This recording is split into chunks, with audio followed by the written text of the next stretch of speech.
Right. Let's see. Microphone, are you working? Yes. Music? Yes.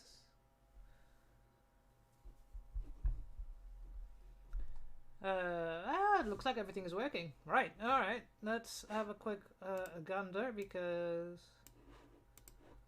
this song is bollocks. So let's change it. There we go. Right. Good morning, good afternoon, good evening, wherever you're looking, depending on where you're from. Or if you're looking on my YouTube channel, then anytime. So, the cloak. Come on, camera. Thank you. So, the cloak is ready. Yesterday, off screen, I finished that one sleeve that needed to be done. So, the bottom still needs to be seamed, but that depends on the heights that I want it to be, and I need to have more done before I can do that. So, ooh, okay, that's interesting. So I bought a new flat square that's a little bit bigger than my normal blue one, which is tiny. And I'm late because I spent this morning and afternoon shopping with a friend of mine that I haven't seen in a long time. So it was worth seeing her. So, coffee. I actually took a biscuit as well because I haven't eaten much. Drank a lot of coffee, but you know. So, the corset belt. This is something you can't see in the picture because it's going to be underneath the armor. But again, this is going with the idea that when I take my armor off, I still want to have the look of a Sisters of Battle, a battle nun. So I still want to have something there. And if you look at most of the pictures of habits of people, you know, religious people, they usually have a belt around their waist. So my idea is to make a little corset belt. I'll show you. Can I show it? I don't think I have an image. I have the pattern here, so I've printed it out. It's something I found online. I'm waiting for my spiral bones to come in and for my flat bones to come in. I have my eyelets. The fabric that I'll be using is the fabric that's of the cloak. So it's similar fabric. So, you know, and I might just play around and put, you know, the Order of the Bloody Rose image on there. Maybe put some fleur-de-lis on the side panels. I don't know yet, but it will be playing around with that. Now that I know that postcard markers work very well on fabric, I have so many colors. So yeah. And I seriously need a haircut. Anyways, cookie.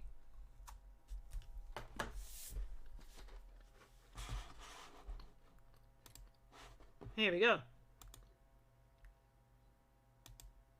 So, the corset belt is 4 panels. Now, I didn't cut this one out for the simple reason it's just the same as B. So it's A is in the middle, then B goes there, normally C goes there, which is exact same from what I could see.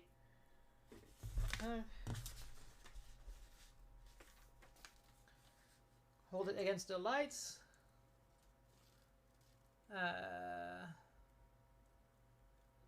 Please tell me that you're the same, otherwise I have to redo it. There's a small difference, I think. Oh no.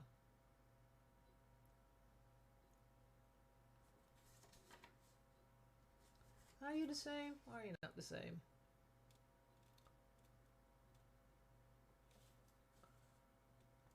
There's maybe a difference, so right, I'll do what I've been doing on this one.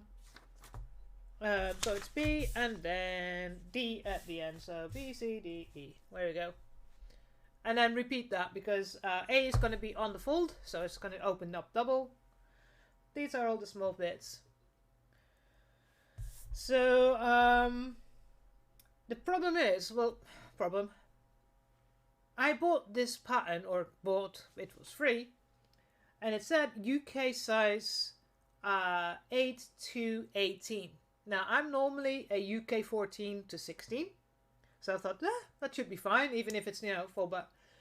And then I looked at the measurements, and if I compare it to my own business, because I have my own business making clothing as well, and the measurements I used for sizing, their size 18, UK 18, was my size UK 12. So let me get you a little bit closer. So the orange line here is their size 18. The 18 there. So what I've done is just literally measure the distance between these two and then add it twice. Now, I don't think I need twice. I literally think I only need one. But since I'm quite tall, it'd be a good way to just, measure out, see where I'm going to be, whether I need the length or maybe I need less of the width. It's going to have to be playing around. And I did the same for all the pattern pieces. And this one as well. Now, since I didn't do this one, I will do this one on stream, so you can see how I kind of do this. Now, this is not how I normally grade. When you grade a pattern, normally at least because of how I set up my patterns for my business. So once you get to a bigger size, the sizes will go this way, the same way usually, or if you do plus sizes, some companies do plus sizes going up higher, but then don't go much longer, because if you're going, if you go from a size UK 16 to UK 18, or like a EU 46 to 48, then you don't necessarily get longer, or taller, I should say. Your body doesn't go. I'm tall, but in general, you do not go up as much as you go wide. So the only reason why I did just a generic all the way around is because I can play around with it then and seeing how much height I need extra or how much width I need extra, because it's going to be personalized for me. But if I made this for my best business, for my company, any patterns, then the width that way, I have made the same. So I have different, I have a different setup than most companies, or even most big fashion labels, but I don't go as much up. So I once gave my pattern to a pattern grader and asked them to, this is my size 10, can you grade it from size 6 to size 24? And the size 24 they just didn't think about the fact that if you go above size 16, you don't go up as much. So the size 16 was massive. It was even too tall for me. So yes, I've been working with that. But what we'll do is, since I've got this nice new square, I will be playing with this. And we need coffee, as always.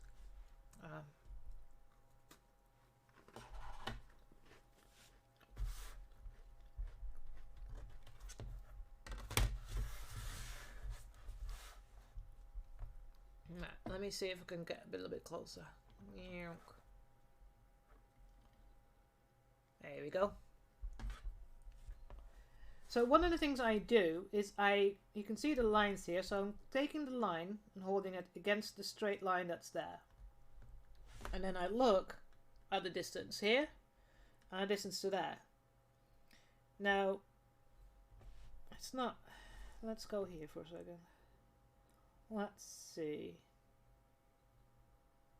Right.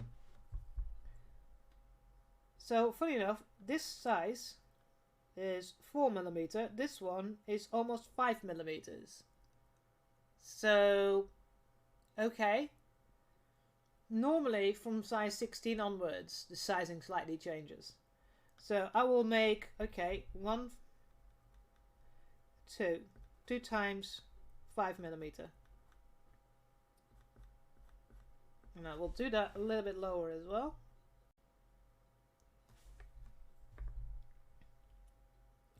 Okay, there's a difference here. So here it's 4mm and 4mm. So maybe this pattern was the reason why it's free. I don't know. But there's some odd measuring going on here.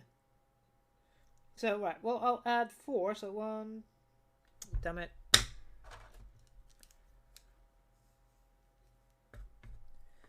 So 1, 2, 3, 4.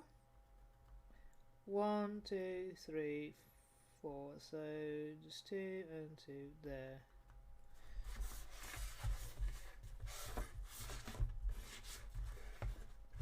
So now, since this is a gradient this way,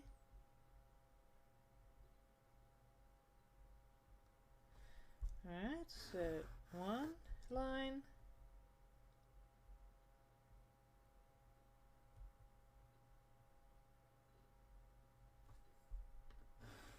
2, 3, and then it goes 5mm, I bet you.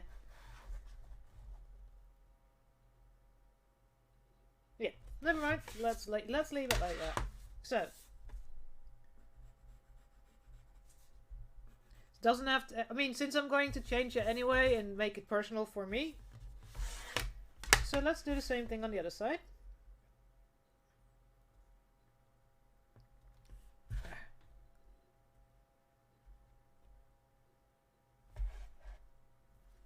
There's a bit more of a curve in this line, so it looks like it's 5 as well. So 1, 2.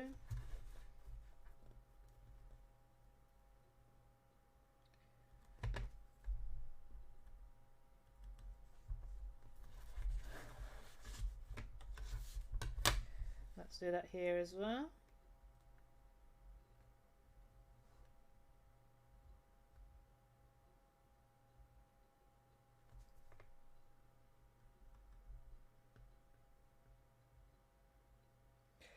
And there. So that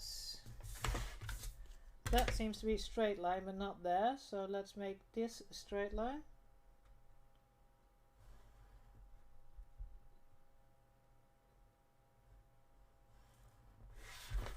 And then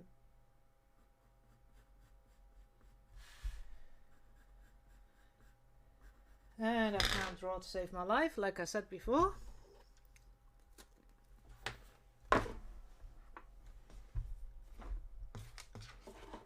I'm just gonna grab my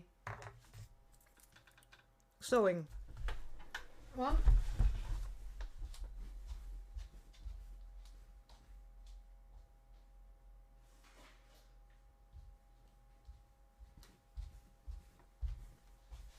There's maybe more of a curve in there than I can see with my bare eyes.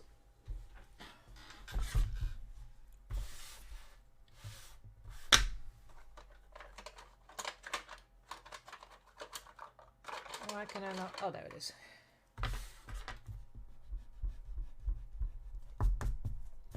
Alright, so let's see.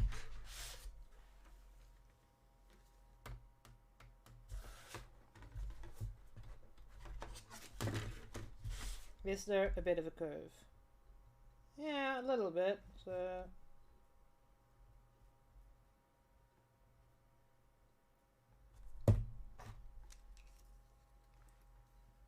right, so a little bit more.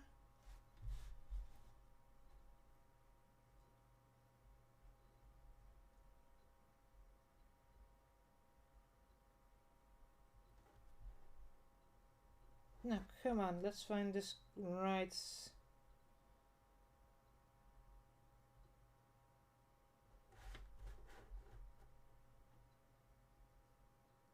There we go.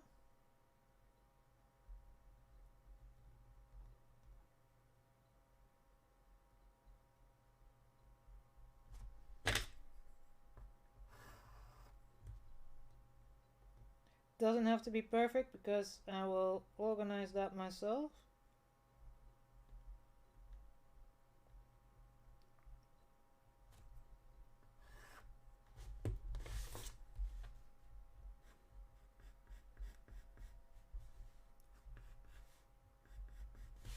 And I'll make that longer. Now this is a very pronounced curve, less when it gets to a larger size. So let's find the right curve from the middle. Like, let's extend that.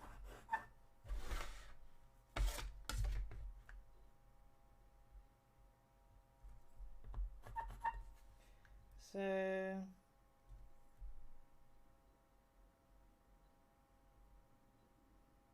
that's 2, that's 1. That one is 1 millimeter, so 1, 2. Oh, that's terrible strike.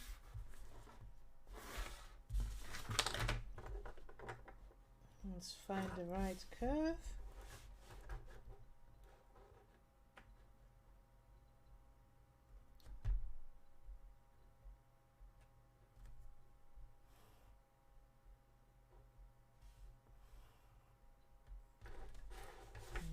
Okay, and one next about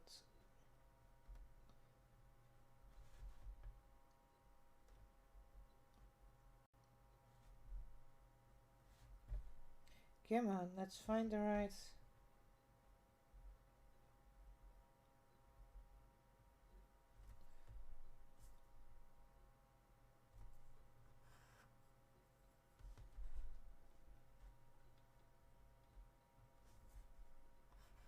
somewhere around there.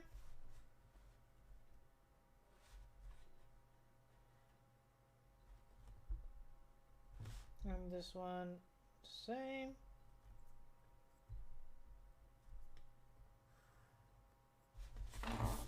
Okay, that needs to be closer. Well, let's kind of draw that in.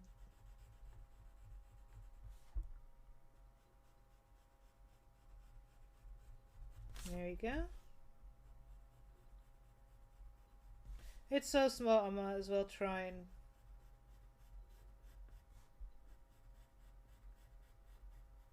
and draw that out all the way down. And same with that one.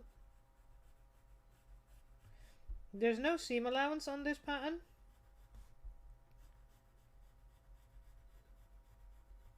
And that one goes all the way there. Right, okay. We'll have to see how far we're going to get in the other side.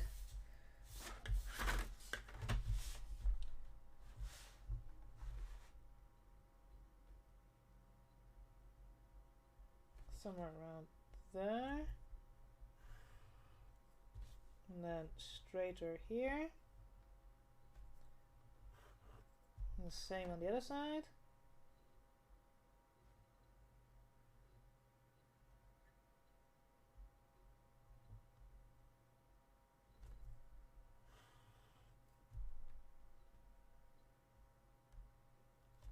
And go somewhere over there.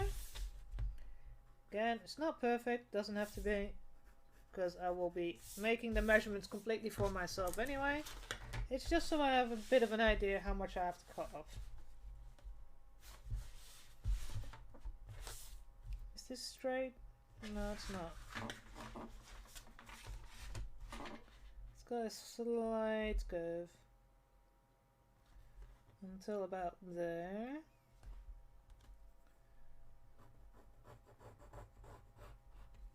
And then it goes more straight, so let's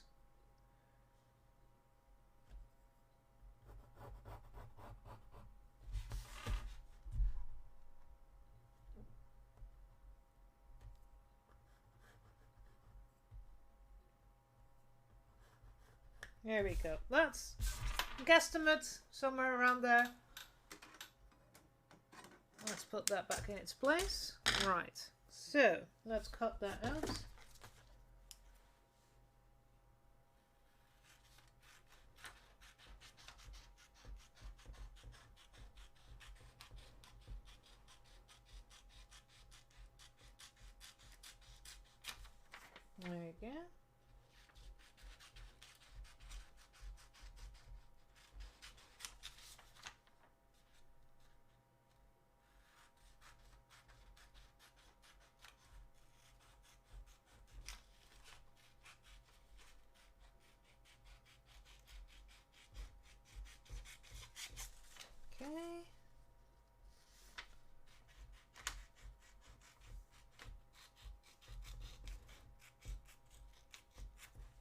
Right, excellent, all done.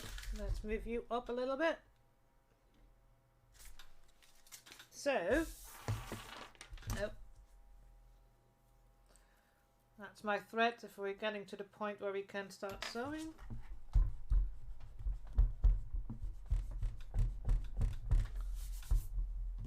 So, front, one side, middle side, and the rear. So that's only one half. And this goes on this, so this was going to be like, and it's going to be a boning here, a bone here, boning here, two flat bones there, and then the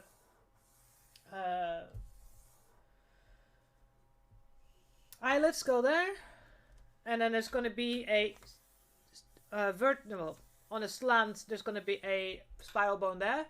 It can do two or it can do one. I think I'm going to do one, so it's got a nice, and then in the middle I can do another Order of the Bloody Rose emblem.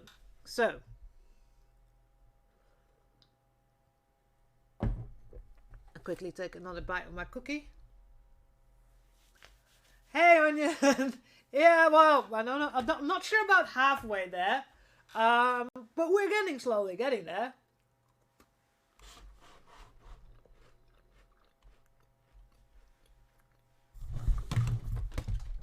Bro. Almost dropped something on the floor. So, we're doing alright. Like I said, the cloak's finished. I'm starting on a new project.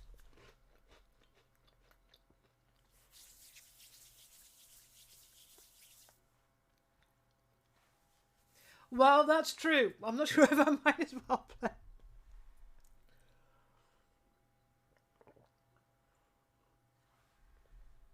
But yeah, I mean,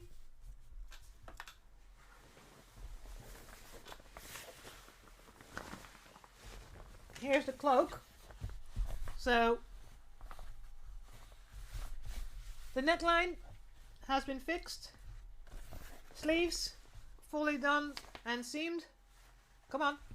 Come on, camera. Here we go. And the side seams are done, and then here's the split. And all the seams are done. So she's got the whole, all this fabric. I only haven't done the bottom because I still have to measure how far I want it to go. But yeah, I'm pretty happy. And of course I have to put the Order of the Bloody Rose symbol on the top still. That she has, that's, it's not that clear on that picture, but where's my mouse? Oh, here's my mouse. It is this one. This needs to still go on top. So, but yeah, I'm pretty happy with it. I need to take a good picture with it. But yeah. So, the corset belt is not really officially part of the cosplay, but something I want to have done. So, but how are you doing, Onion? I know I switched from Sundays to Saturdays just because so I can play some games on Sundays with people. Sundays just seem to become a bit more difficult. So let's see. I need this. So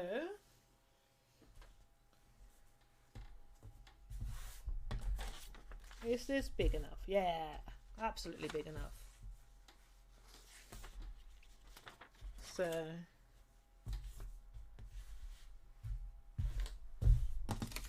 here we go. Awesome. You had a good Christmas, New Year's if you celebrate it. People always ask me. I don't celebrate it, so yeah, I always ask others. So we're going to put this on a seam. And this doesn't have a seam allowance, but we'll put the seam allowance on once I drew it out on the fabric. I find that easier than having to recut the pattern, because then we can start making changes. Damn it, stay there.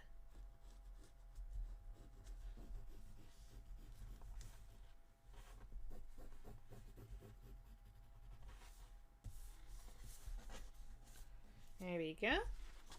And I put a pin in it. And that's one of the reasons I grabbed this one, because it does have the measurements on there. So there's a centimeter here.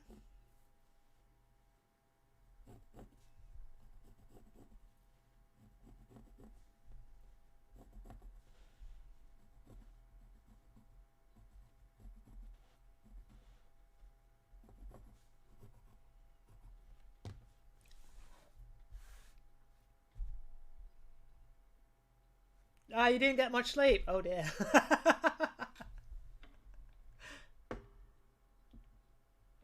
Yeah, that's what so far most of my friends have been doing. Visiting friends. So my goal for the new year. So I'm not sure if you were there when I did my cosplay planning for Ship Mrs. Brown. So I've taken on a new cosplay. That needs to be done in April. But because of the weather here in Poland, it's a bit of a nightmare because I can't sand anything or spray paint anything unless it's outside. So I have had this week off, so I've been off since Monday, and I've been having a massive clear out on my craft room here on the other side. That's there. And I'm building a small spray booth, sand booth. That was my aim for this year, is to get that done so that I can, you know, do more and potentially change. Instead of you looking at me against the wall, you'll be able to see me to the other side. And then you'll be able to see me fully if I try something on that's long. So that is the plan for the New Year's. So I don't really do much. I usually go and watch the fireworks because I live near farmland, so it's pretty cool to watch. Because you can see all the fireworks from the big cities nearby. However, some of my new neighbors decided to, it'd be so cool to hold fireworks in their hands and it'd be shooting out. And I was like, yeah, I don't feel like becoming a medic for some of these people. So, well, and I went back inside and then played some more video games because, you know, so much more fun.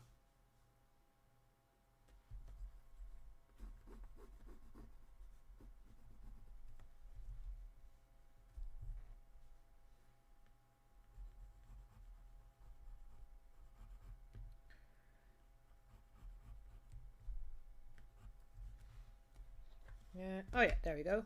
So it's been pretty chill. Yeah. Well, I'm ex-army. So yeah, so I have some medical training. I've had some medical training and I've kept up with that when I was still in the UK. I haven't done any here. But I'm, you know, pretty sure I'm shouldn't be too bad if anything happens.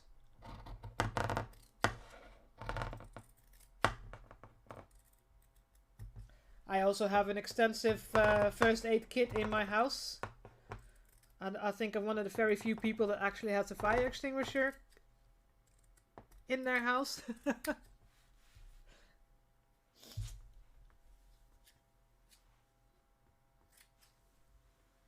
have one in my car. I have one in my house. I'm just always prepared for anything happening.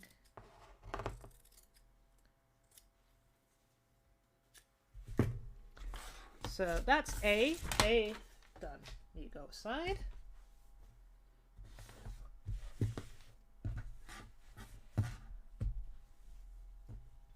So this might be big enough to make a D. Yeah. No.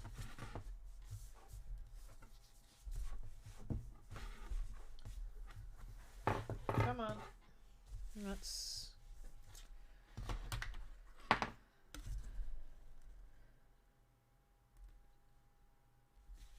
No, that's not going to work, so we'll take B.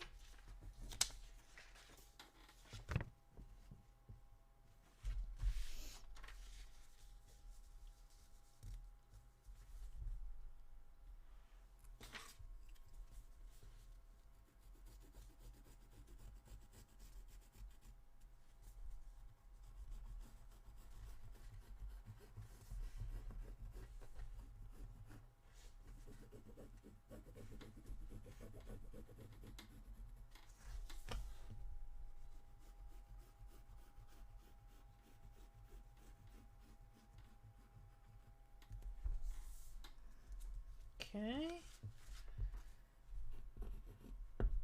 And put a pin so it doesn't move. And again, add the seam allowance. Yeah. I mean, I don't know, it's just a habit that I'm like, well, if I can help, you know, I could, so.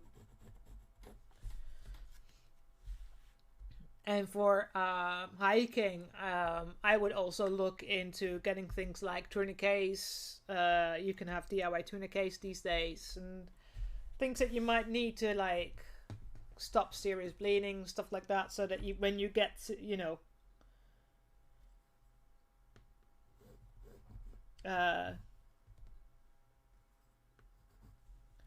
to civilization, or if you know, if you need to wait for somebody like the real medics. Yeah, that's the one thing I found so useful, and why I wanted to keep up to date to it, because it gives you so much more of an idea if something is serious or not, or how serious something can be. I don't know in where you are in the world as well. I can't remember where you said you were. But like for people in Australia, it's be worth it, you know, knowing what are certain snakes, certain spiders, certain animals that, you know, that are poisonous, what kind of poison could be, what are the symptoms of poisoning, you know, in case it happens. You know, I've always lived in countries where there's no poisonous animals, so it's like, yeah.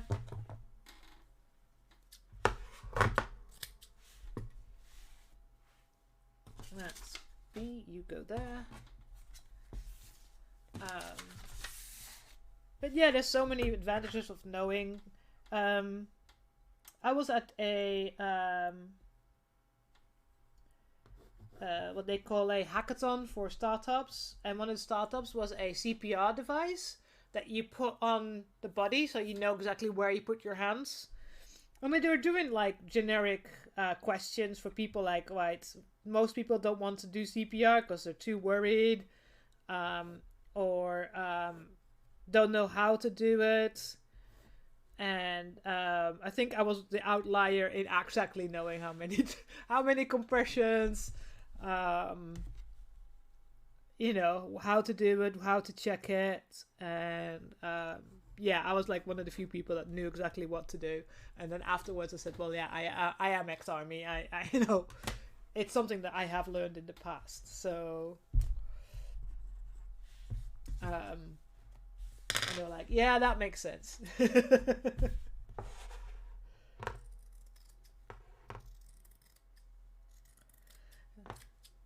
So Although everybody always finds my so to do CPR,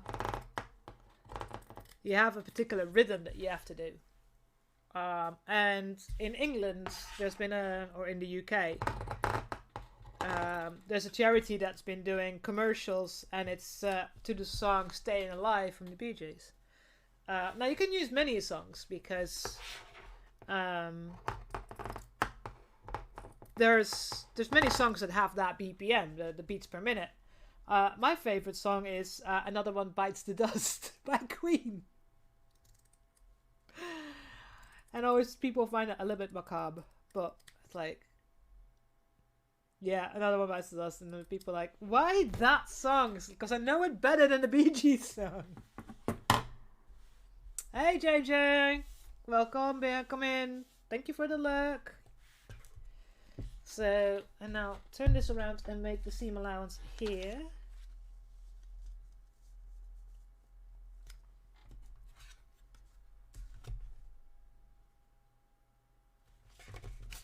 Make sure I've got it on the levels.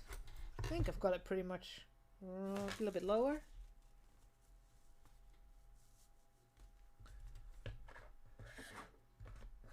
Well, exactly.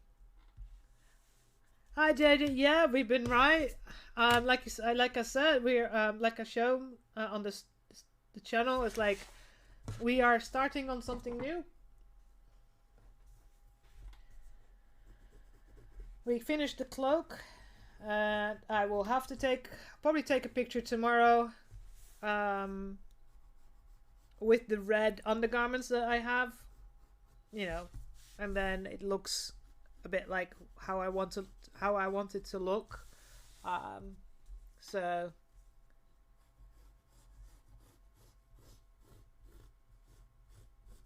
here we go.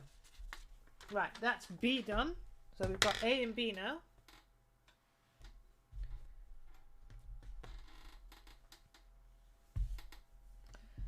So that's kind of the front of the, this is going to be the front of the panel.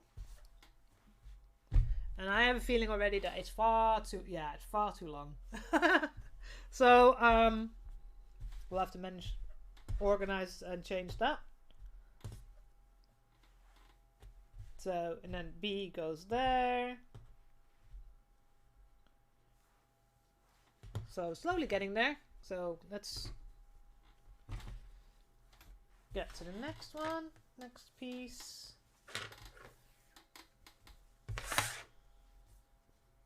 Is this piece big enough for D? I think so. And that's enough for the C. Alright. Didn't need that much fabric.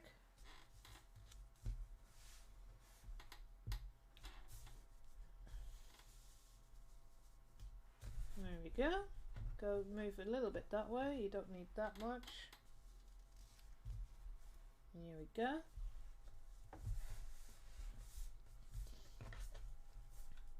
So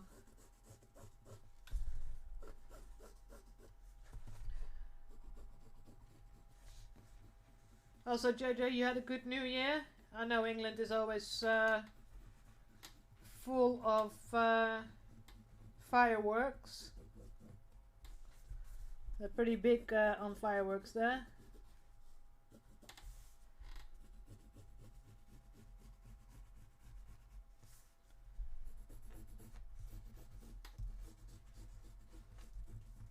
I should actually mark the sides as well, shouldn't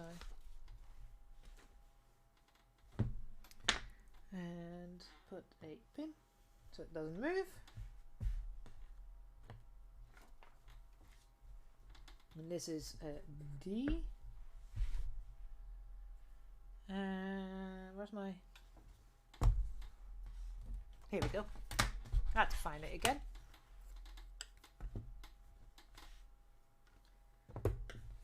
So that must be easy, just to add a centimeter on, because it's a straight line.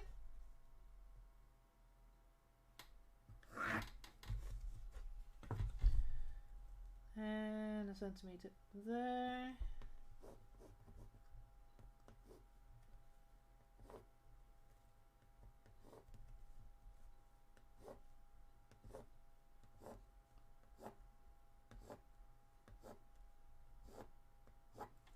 Alright.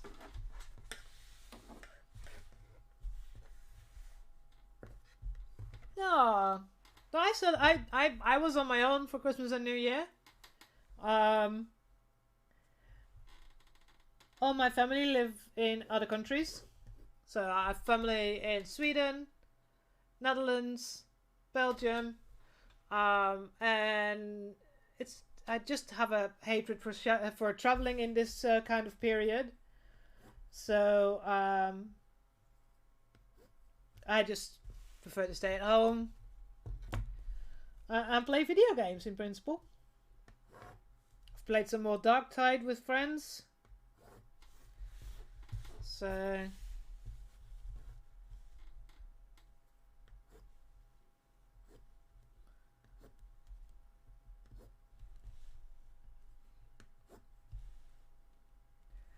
but then again, I don't mind being on my own, so I guess that might be different.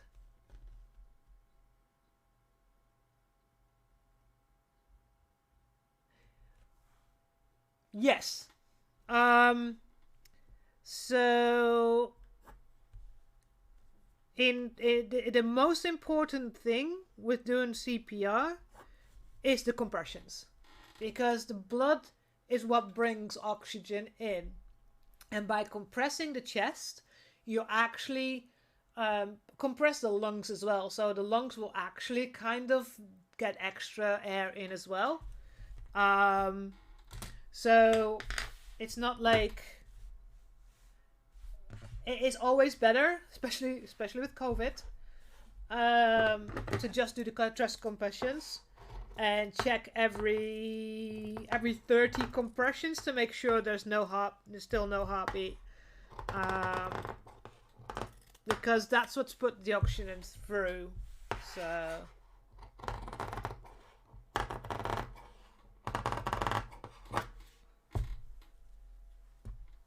yeah.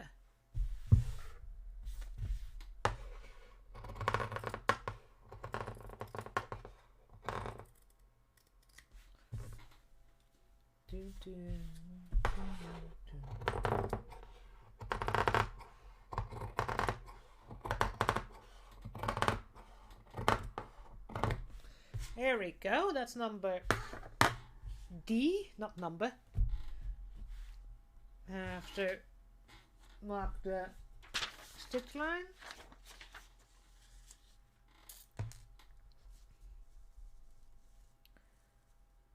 I think that's about it. Yeah. I mean, I have my mom and a brother. But my mom is both my mom and my brother are in Belgium.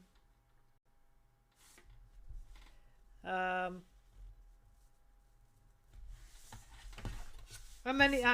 live a bit outside of everywhere, so it's a bit difficult for most friends to come to me.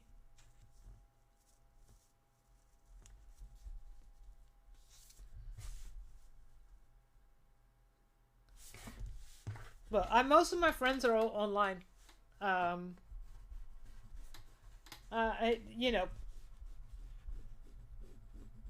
think most of my real life friends are all in the UK, and I'm not in the UK anymore. So, for me, it's mostly people I game with, people I know from just online. I have a few people like that as well.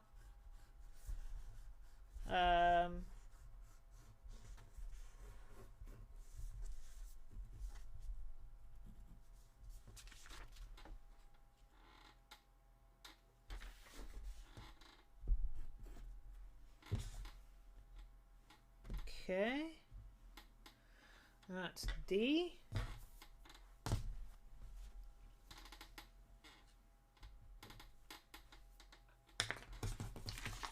And that one fits there.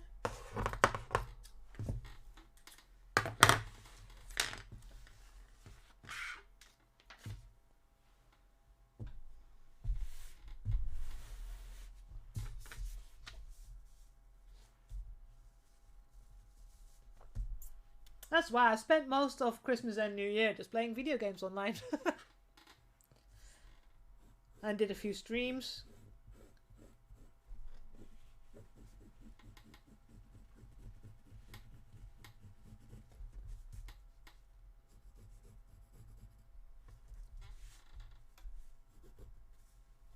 So,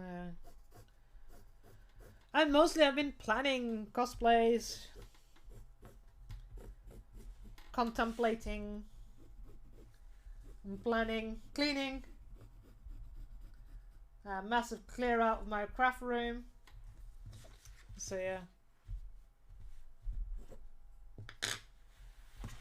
So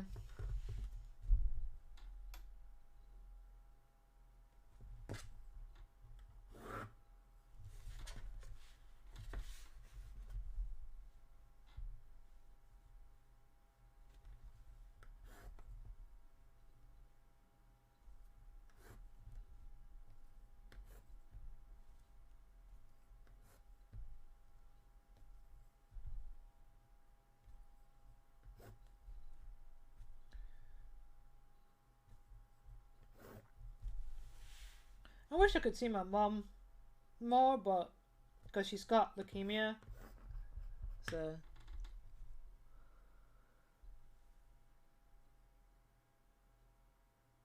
and that's odd. I don't have a PlayStation or Xbox for that matter. My ex did, but yeah, most of the people I do game with are part of the PlanetSide 2 community that I'm with.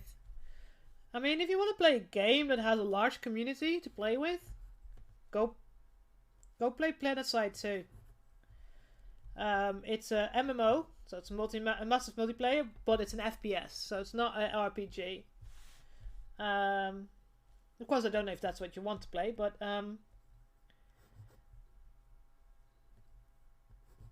and if you do, go on the Miller server and join Vanu, Papa Vanu, and if you do that, search for add a friend called Lady Hebe. That's me, and you can game with us. We have a TeamSpeak and a Discord, and we play all kinds of other games. So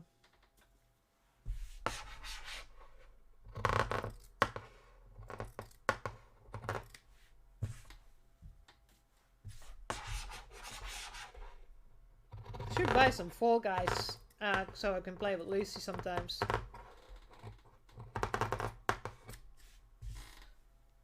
I don't own Fall Guys, so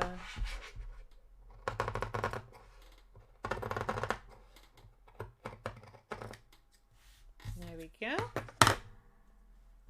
Oh, I should put the middle line on, didn't I say that?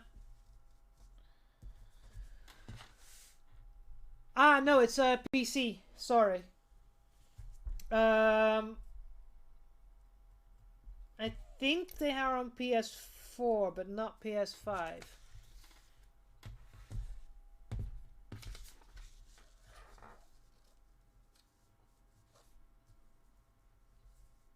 It is a free-to-play game. But yeah, it's a PC game, mostly.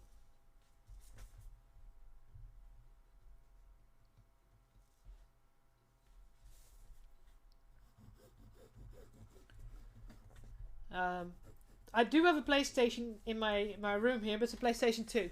I only have retro, so I have a PlayStation 1, I have a PlayStation 2, and I have an Xbox original. And a shit ton of Game Boys. But yeah, I don't have any of the newer consoles because it just doesn't. I've always played PC.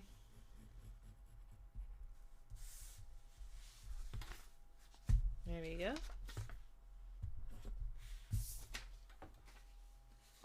Let's put the middle line. Oh, I need to put the middle line on this one.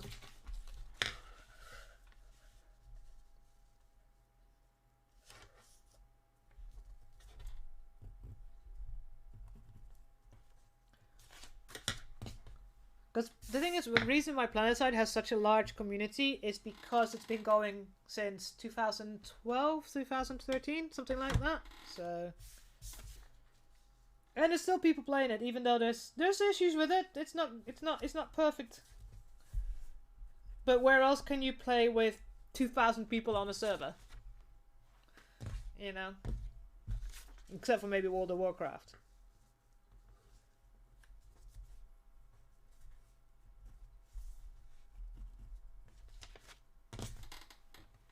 And I need to put the middle line on the A. Oh, and I need to put the line on the other side as well. Okay, yep, I forgot that.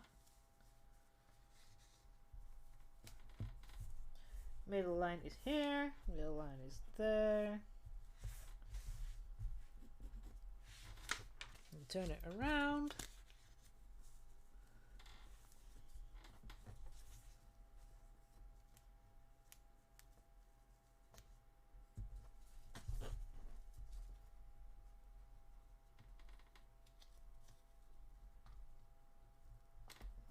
Okay, are you on the line? Are you on the line there? A little bit down. That's one.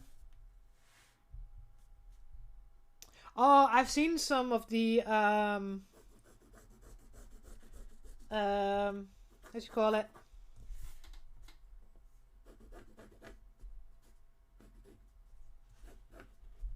Damn it.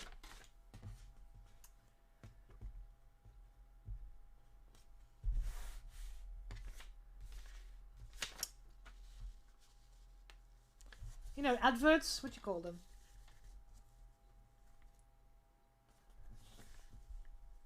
I'm mostly playing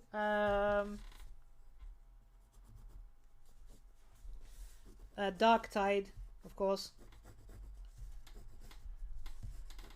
and Deep Rock Galactic. But again, I play mostly on the PC simply because I don't have new consoles.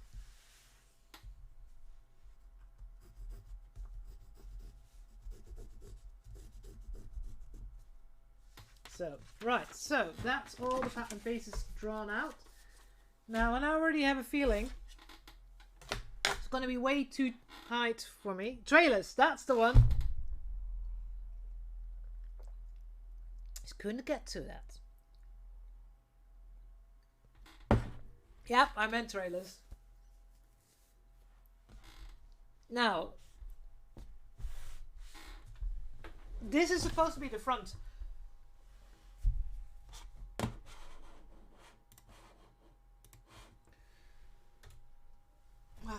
Hello, camera. Can you go up a little bit so you're not in the thingy? Thank you. Oh, so yes, I have bright blue jeans on. I love them. So this is supposed to be the front. That's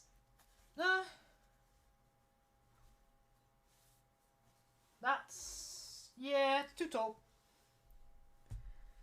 But we'll sort that out once we've sewn all the pieces together and have a bit of an idea. So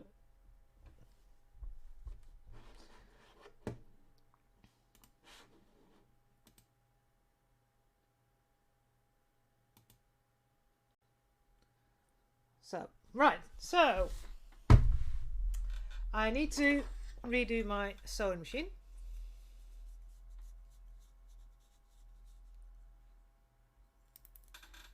And we can see whether my adjustments were correct. And I've decided to use red, so it's very easy to see what I'm sewing.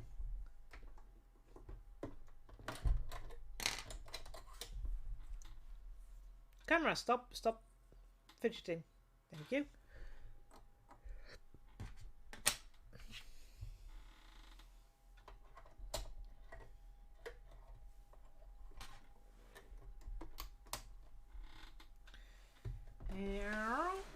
Let's turn you on.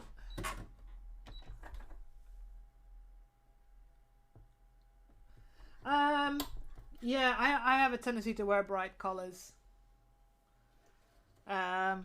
Today when I went to see my friend, I had my bright blue jeans on and some red zip-up boots. So yeah, I kind of like my my bright colors. I have a pair of purple jeans, but they're only purple because I dyed them that way. You go there, and you go there. So, although my hair is, you know, is faded quite a lot, so I need to update that soon.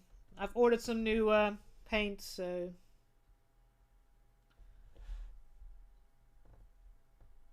new hair dye. Sorry, paint, hair dye.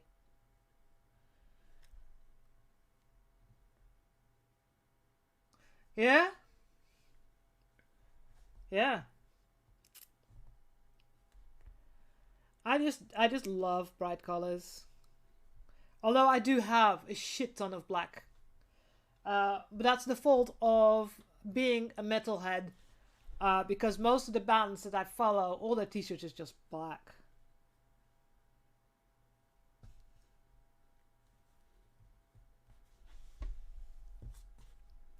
So yeah, if you know, bands would make, I mean, if a band has a colorful t-shirt that's not white, I usually buy that t-shirt.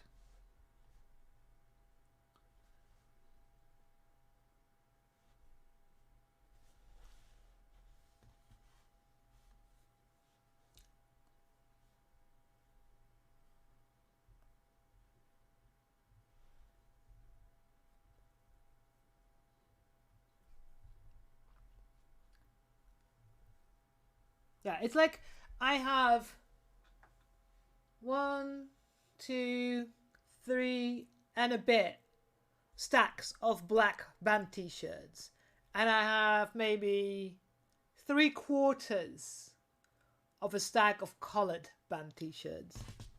It's like, come on, people. Can you not just... I did that one.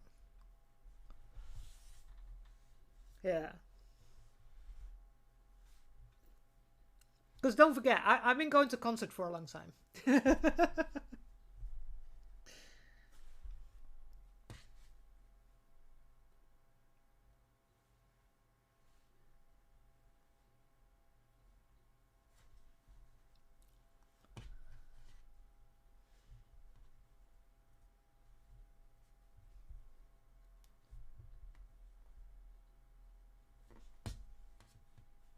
So, alright, let's start putting the first panels together and see how we go. But I have a feeling that we have to reduce it quite a bit.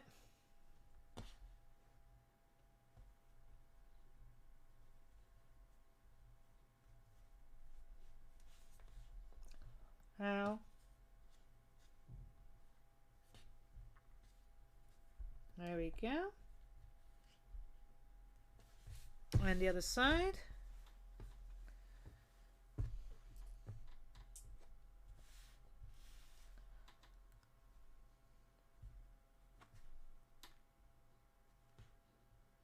But yeah, you go find metal bands and not having black t-shirts. It's usually, otherwise it's like a Bordeaux or green. I get that.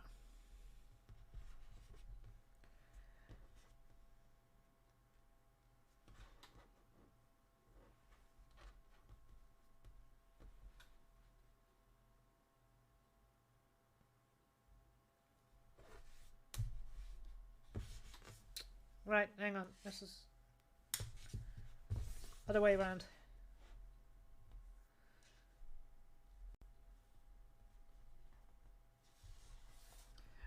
It takes, those kind of things take time.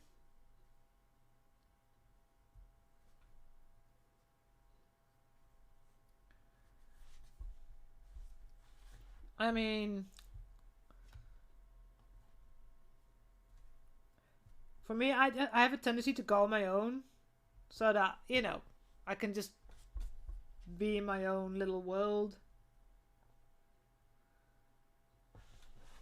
and not have to worry about, you know, other people or having to keep up with friends.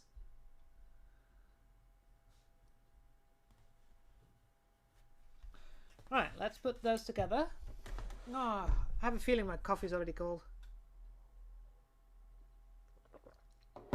Yeah, pretty much cold.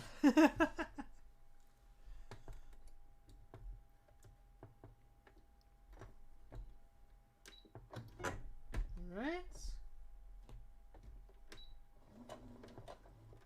Okay.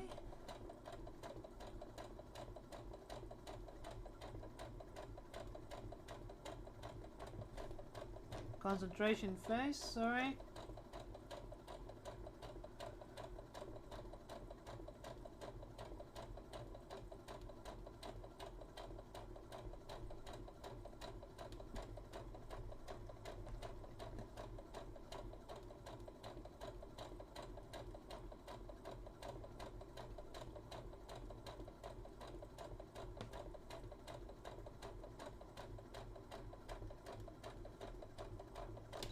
Also, I kind of found that the metal scene is just very, you know, very chill, for funny enough.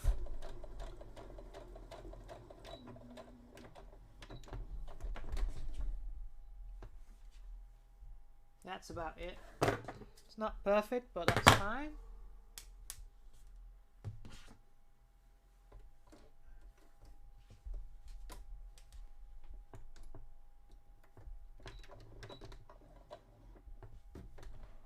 There we go. Right, pen, give me here.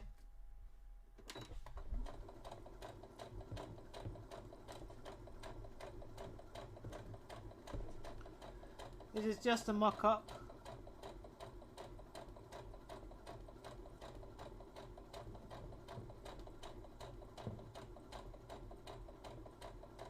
I mean, it's one of the things I was worried about when I moved from Manchester to Warsaw. People always assumed that because of the pit being insane. But in my opinion, they've always been pretty chill. You have the occasional dickhead. But it kind of helps I'm pretty tall. Well, tall for an English person. I'm not tall for a Dutch person.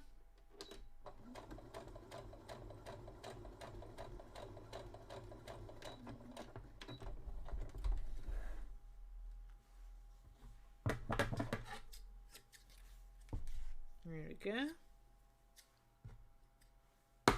So, with the start of the... See? So, I have the start of the corset. Now, once I make the real corset, there'll be 2 bones going around from there to there, there to there. There's going to be bones here, so it's going to all like nice in. So now we have to go to C. So C goes there and there.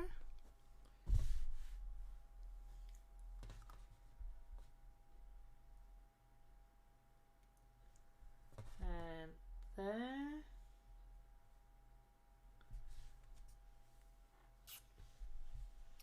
Luckily, this is not as big as a cloak.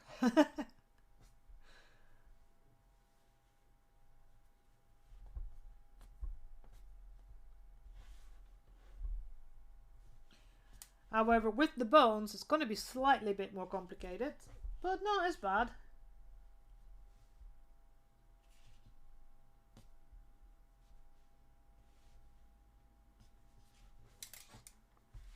Here we go.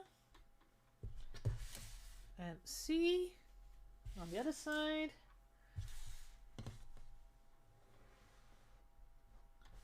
I have to put it in the corner and put it in the corner there, so I know where to start.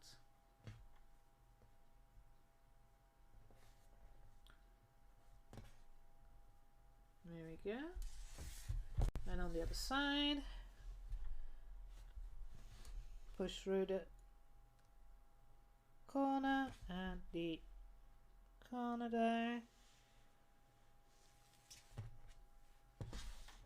Oh! Oh, excellent! As someone that doesn't smoke, besides the fact that it saves you money, it will save your health.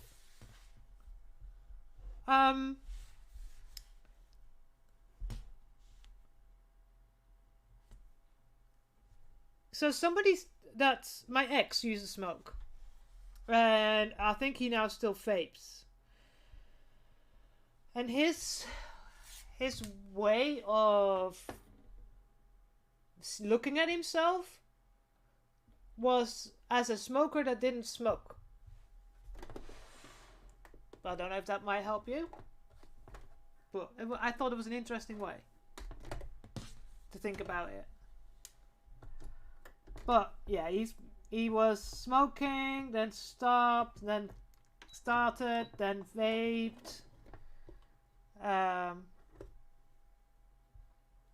Then he stopped again, and I have no idea since, you know, we split up almost 4 years ago. Yeah, because he says he felt it was harder for him to consider himself a non-smoker. I don't know. I've never smoked, so I can't give any advice in that respect.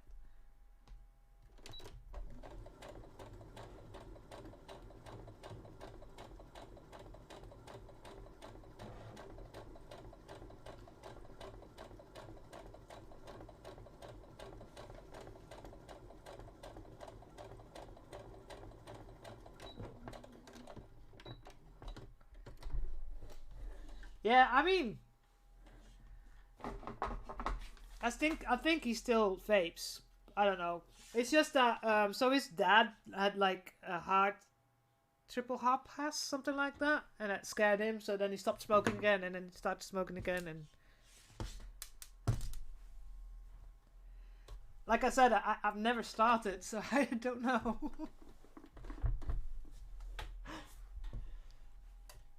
I mean, by all means, I probably could be one of those people that could have smoked because I left home at 16. I just never saw the reason for it. It's too expensive. even 20 years, 30 years ago.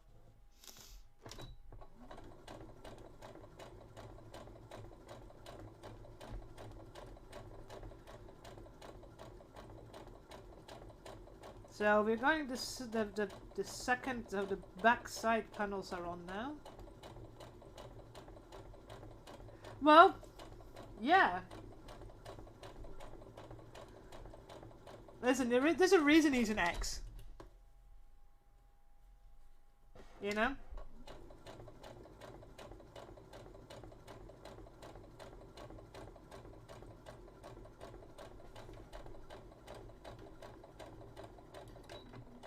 After 10 years, I thought it was enough. So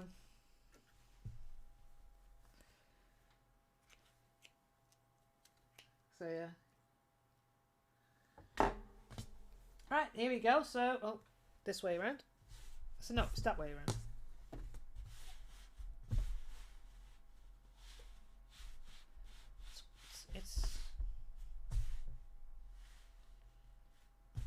Yeah, it's that way around. Right, so last panel.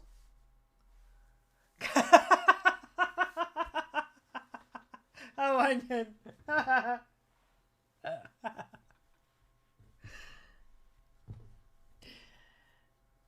Yeah. Is that right? Is that right? Yeah, it looks right. It feels weird, but it looks right. Oh god, yeah.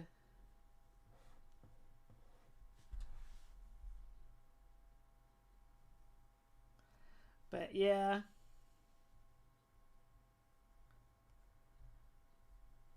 The only thing I remember is that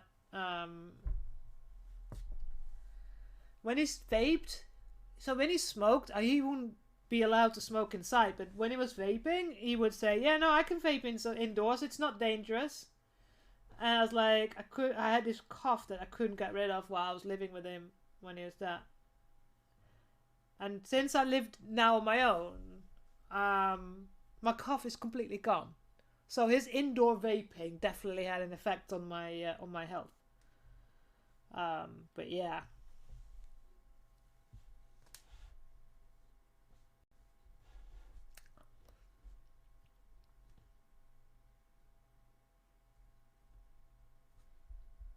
All right.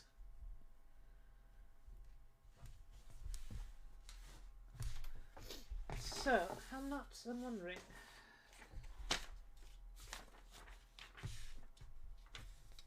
Yeah, so that looks right. There's a...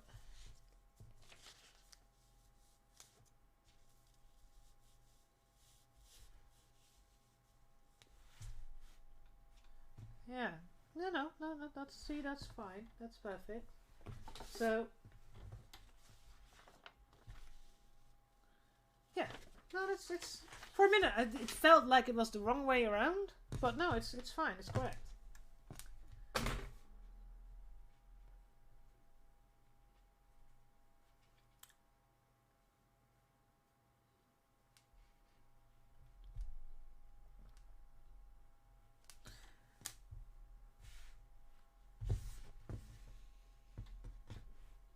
For me, the biggest issue I had with the smoking was I don't smoke.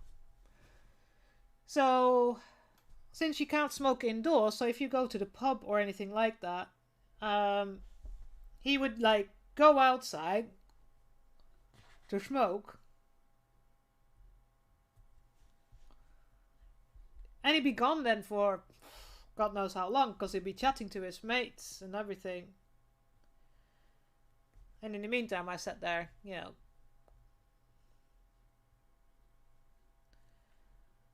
It's just one of those things. Way. There's a reason. Like I said, there's a reason he's next.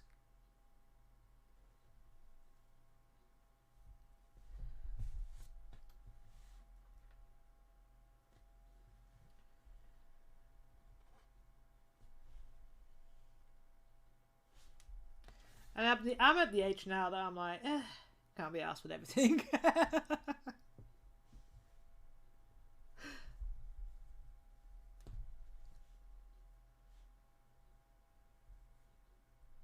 Yeah, so you're like a social smoker. So when you're like out.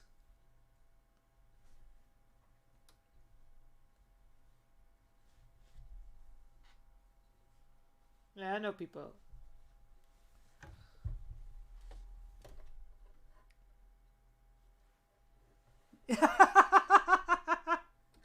Or are you a stress smoker?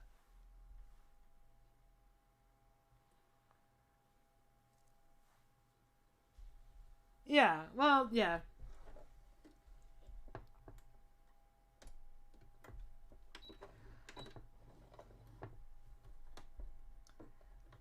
Because every time he started again was because he was stressed about something. So, yeah. See, like I said, I never started. So I've... yeah. Yeah, you just borrow, as you know.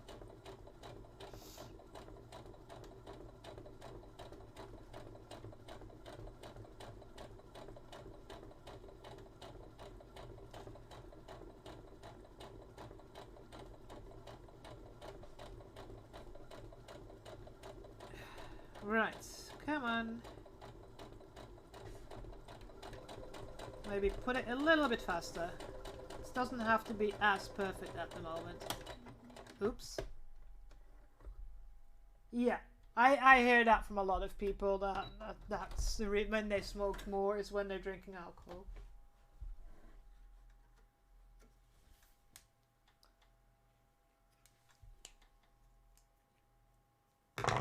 There you go, that's the last panel on one side. Jesus.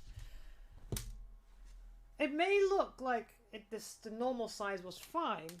Oh god, come on, here we go. Ah, wow.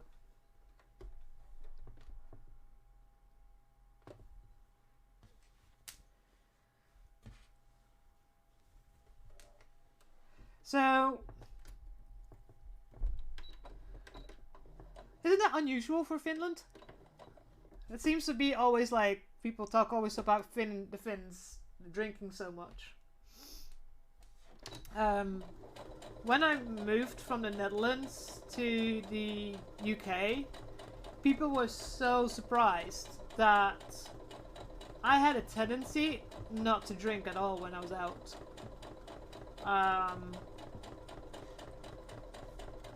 People thought that was so weird. Don't you have like one? And then I like just made it up an excuse. No, I've medication. I can't drink with that medication.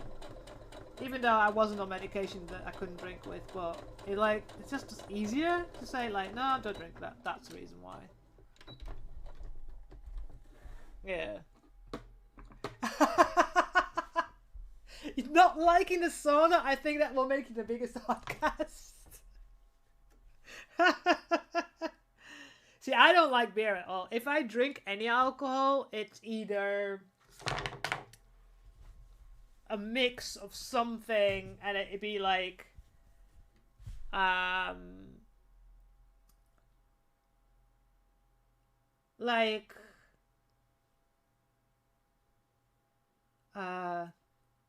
I won a bottle of rum like in 2018 at a works do. I still have some of that left. But occasionally I'll make a hot chocolate and throw some rum in it, especially in the winter. I like cider. Or if I'm out, sometimes if I do drink, because at the moment I mostly don't drink because I drive.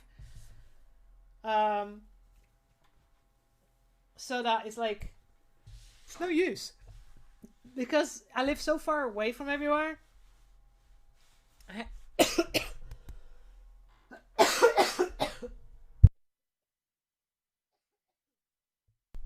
It's like no use trying to take Baileys, and hot chocolate is so nice.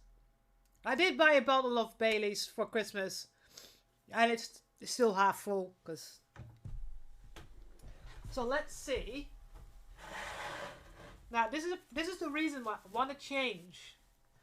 Clear out have to clear the room over there cleared out, because so that I can, move the table here, and then the camera's pointing that way so you can see me better. But let me, yeah, there, that's the middle. All right, let's see.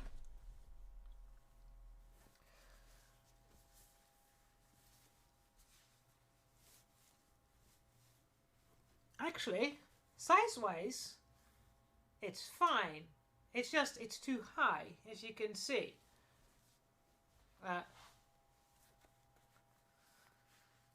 It's too high. I mean, even if I take the centimeter off. Hang on, let me...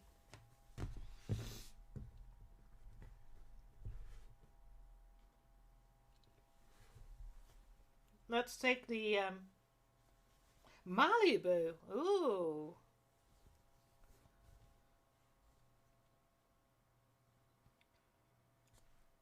There is an alcoholic drink in the Netherlands and in Germany called Apfelkorn. Hang on, let me...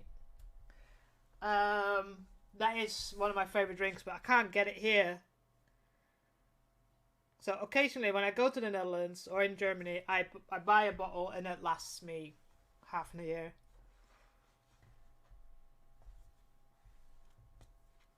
I'm just taking the seam in, so it gives me an idea how long it will be if the seam is gone. I have an idea that I can take off a bit more. Let's just do it on one side. You go there.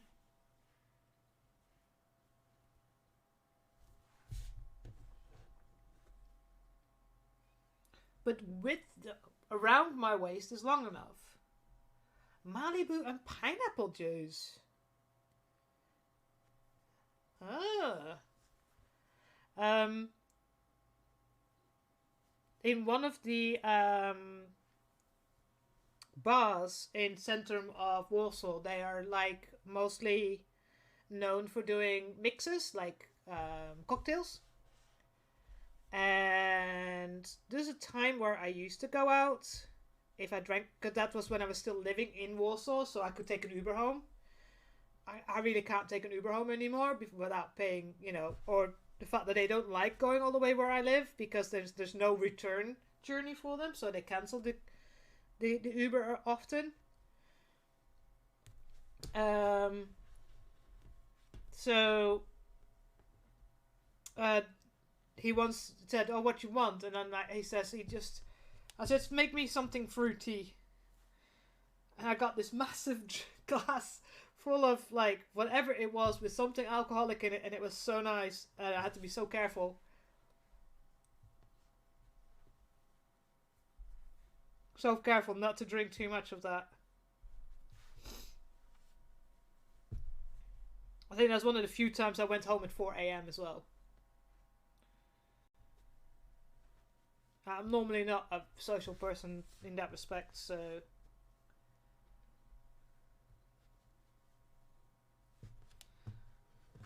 Okay. Slowly just taking in the seam, so it gives me an idea how it would look. Come on, go in. Ow.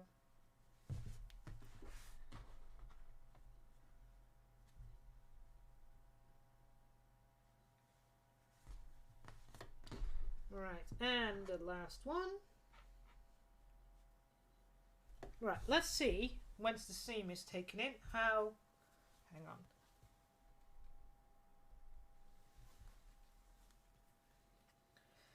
So it needs to sit around here for the top.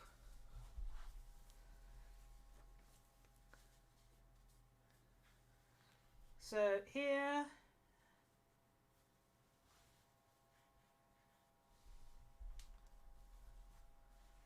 Come on, camera, show me the rest of my body.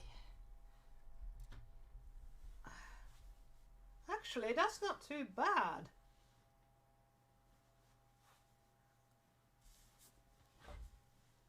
Huh. Because it goes there. I might have to take a little bit off. Because it's quite long. And I have to be able to sit. Now, I went home at 4 a.m. That was it was literally just after I split up with my boyfriend, but I was still living with him. So... Oh, that's why. Camera. Here we go. But it's a little bit too long here, so how far would I want it? So...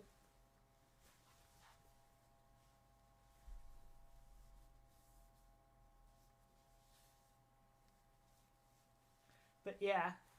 Ow. Damn it. Yeah, so it needs to be... Let me see if I can take it in so I have an idea. So let's...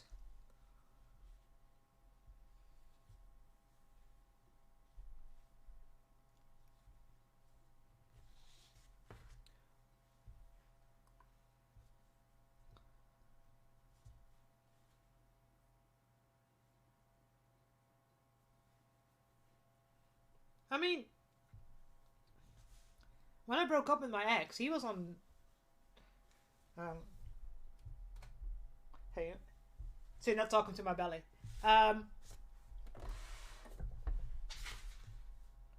Well, it will have bones. This is just... So it has bones here in these areas. And here, it will have bones. Sorry. It will have bones going this way. So it will stay upright.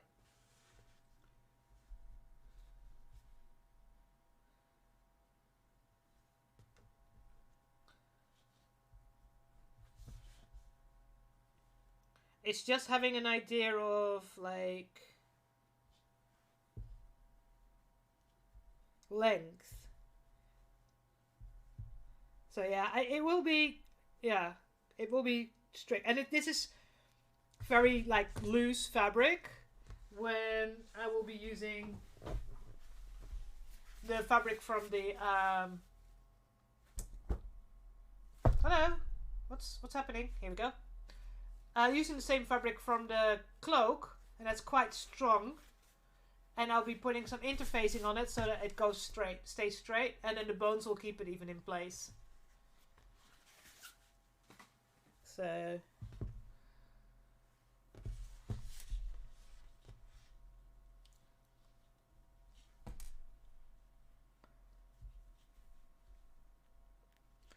I should actually, I have a corset.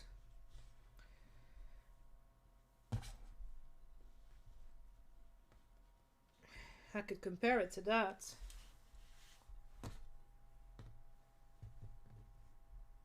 Height-wise. That's a waist cinger, so that's similar kind of to what I'm doing here.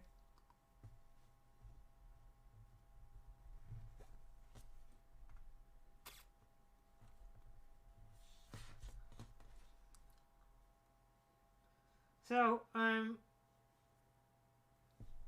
folding it over like an extra centimeter.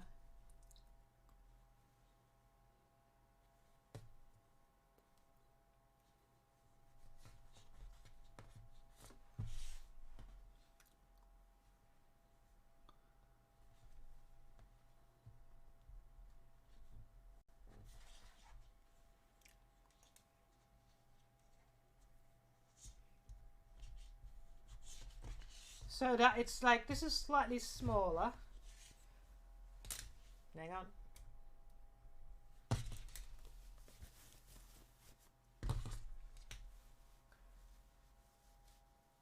I think that's better.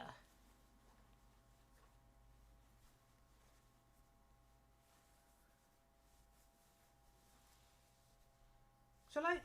Give me. I'm just gonna go. Be right back, and I'll be right back, and I'll just grab the one that I already have, give an idea of the size. One sec.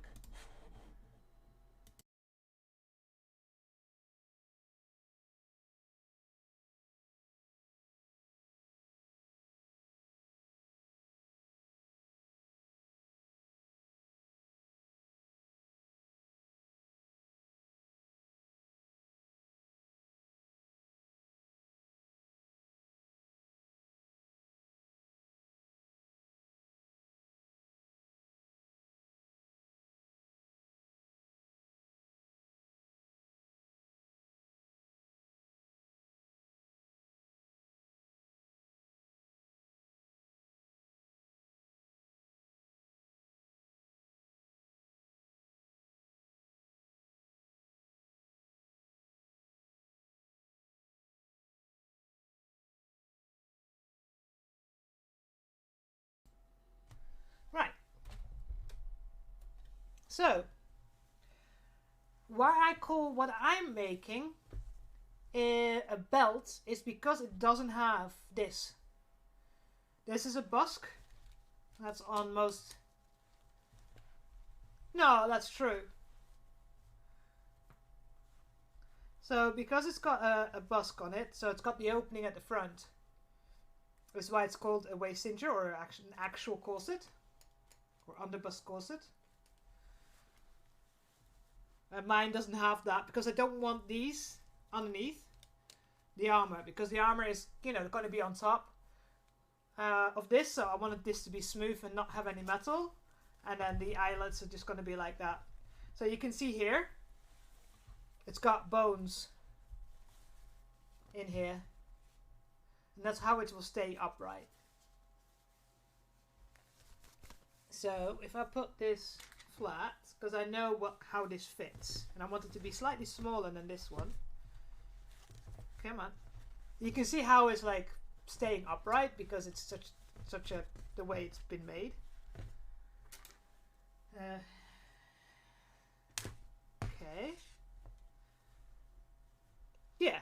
So now this is like still a little bit bigger. So I'm going to reduce this one. So this is the top.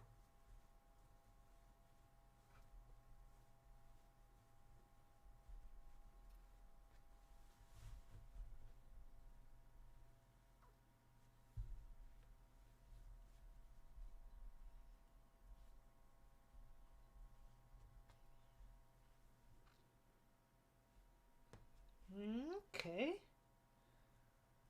And then take that one in a little bit. So you go there.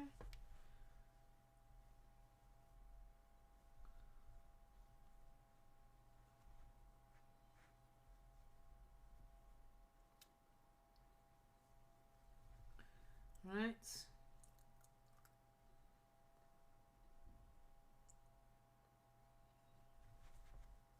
Okay, and take a little bit more there. Yeah, so corset bones are like, well, the ones I got are spiral metal. I think that is the way it should be. Now, I'm only wondering now, is because this looks like it's down. Which way do I have to, which is up? Let me check something.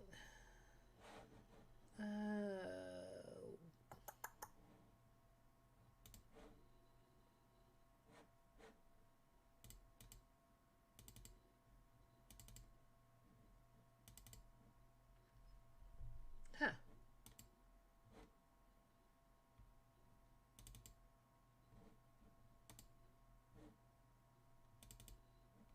No. What the hell? Why is it not there?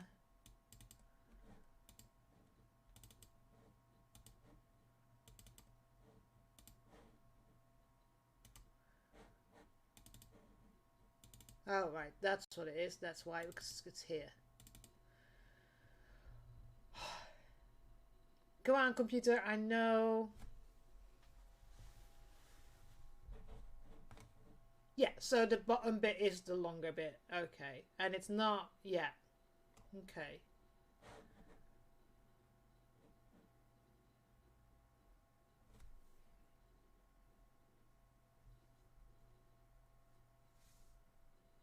Yeah.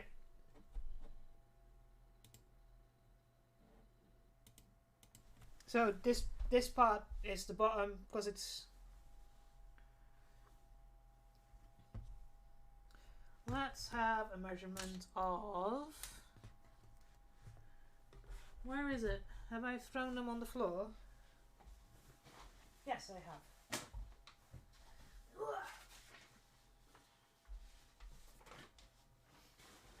This is when you see when you're using a particular pattern, it's how different things are.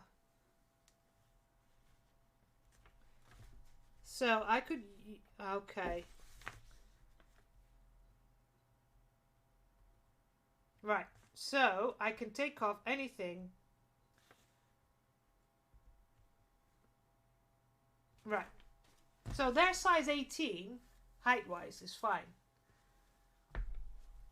So what I'm going to do for this pattern, let me go and sit down again.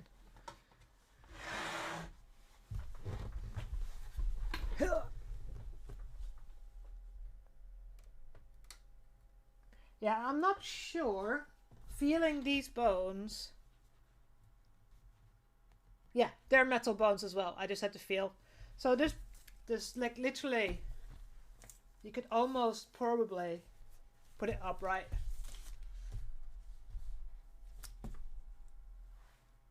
So the bones are the things in the sides that keep it upright, and it does the. I don't need. This is like a proper waist cincher, and that goes, taking your waist a lot. But I don't need that because it's just a corset belt. It's just a belt that looks pretty. So what I'm going to do is take off. The width is fine. I'm just going to take off the height.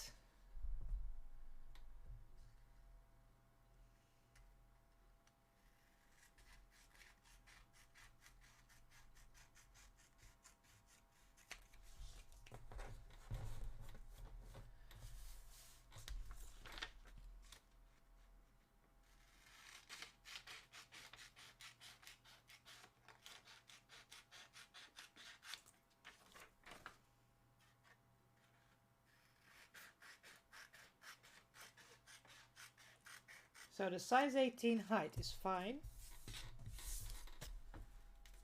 But the width that I added is good.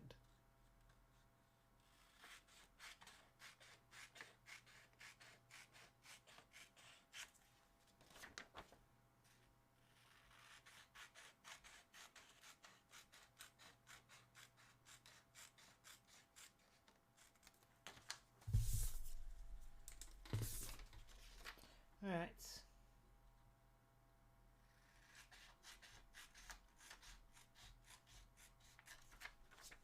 At least we know that.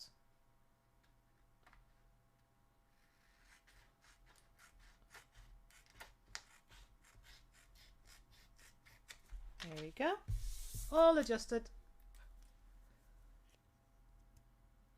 Oh, let me check because I on a different screen.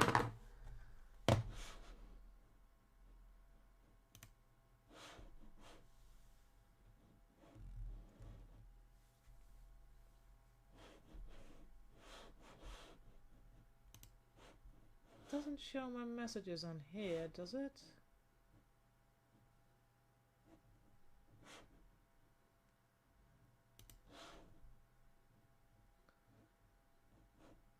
No, it doesn't. Okay, so go there, go there.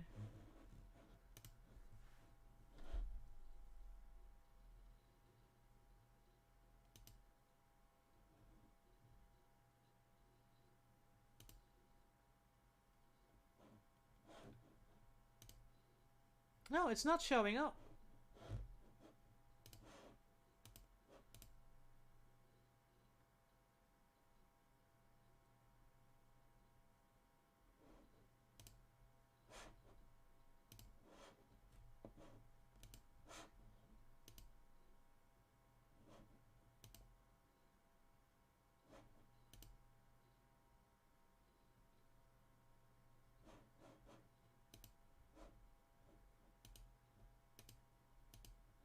Oh, here we go.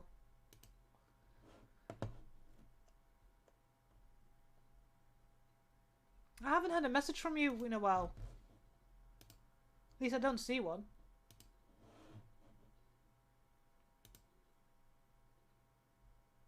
Or is it on Discord?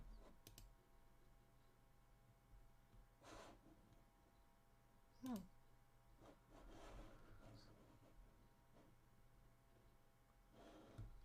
Does it show my messages here somewhere?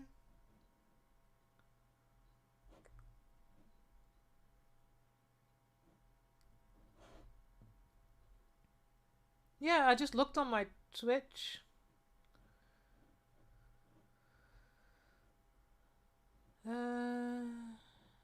This one. Messages, whispers.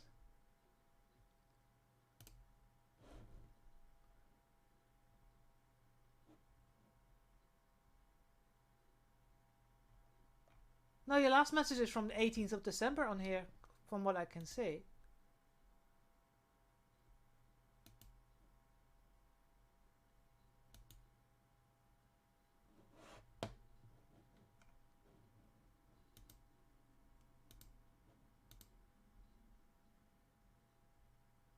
No, on Twitch the whisper shows on only the last one was from December, so I'm not sure.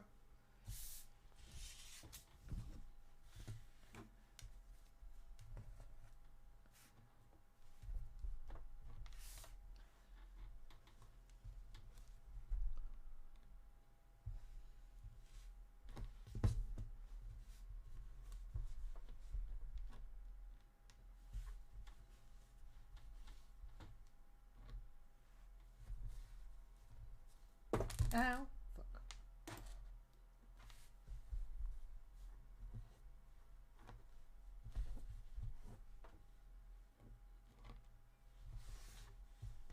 Yeah, I'm not sure why they don't.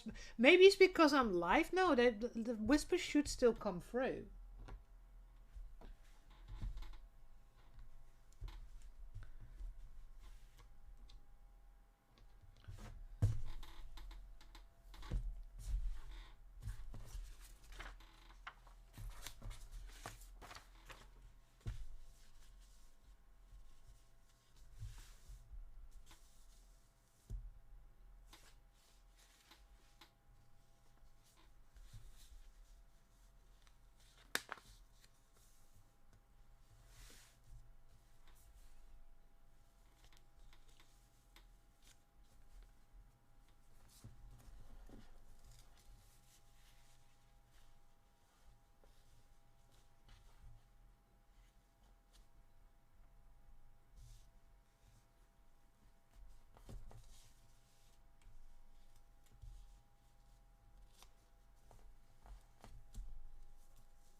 Yeah, I think that's a lot better height-wise.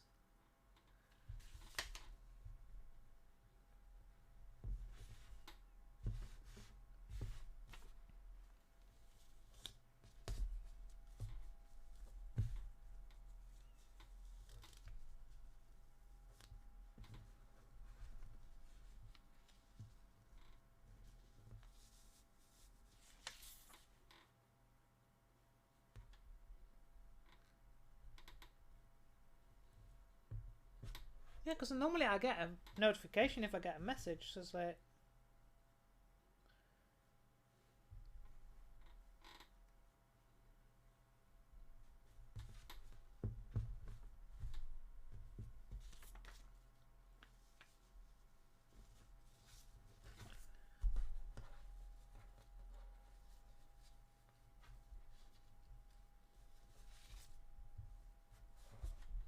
here we go.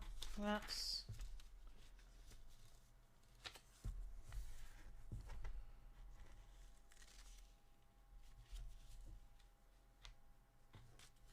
Oh no! Hope maybe copy and paste?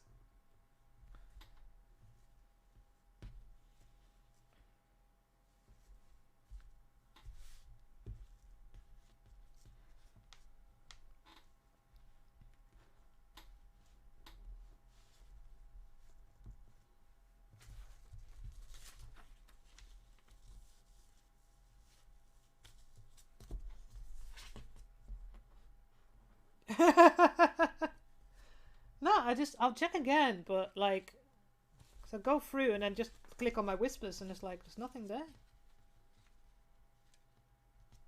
I do have messages from you, but not from today.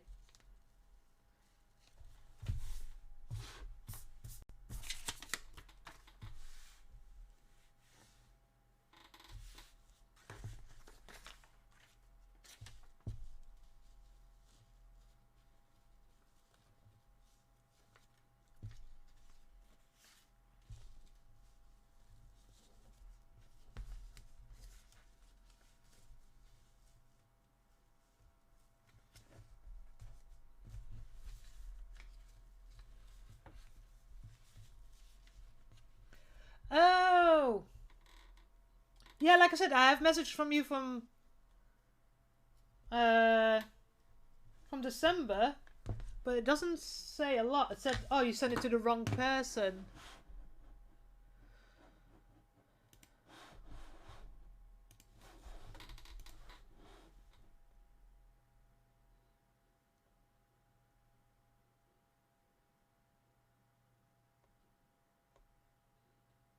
Oh! Yeah, no, I remember now. Yeah.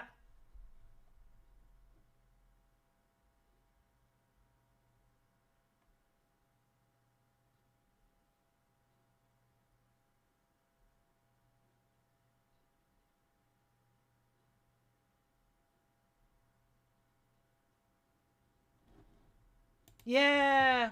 No, I get it now. I didn't react because I wasn't sure. It was in the time that I was away, so no, I've got it. Yeah. I just like I didn't see that one. Yeah. But now I've got it. Yeah. Don't worry. I always make my own opinion, so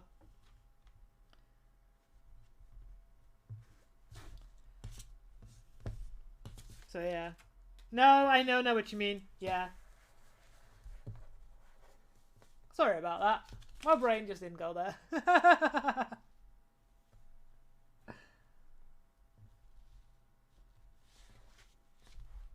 Yeah. No, that's fine. Don't worry.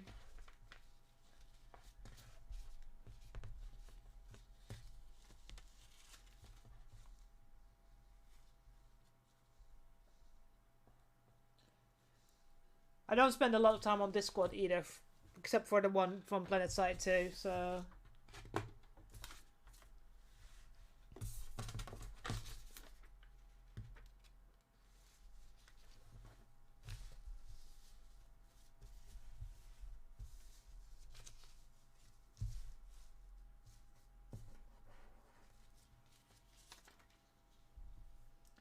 Here we go.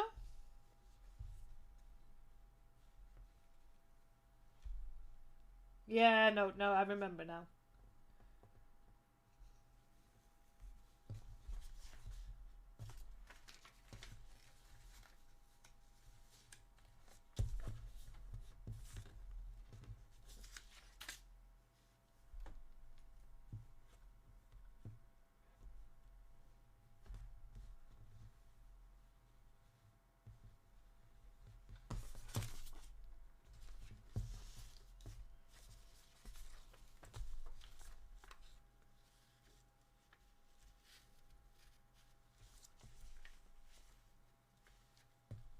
So far, I haven't heard anything, so. Ooh! Far Cry 3 is the last game I played of that one. I have a poster for Far Cry 3. I used to work for Blockbuster, so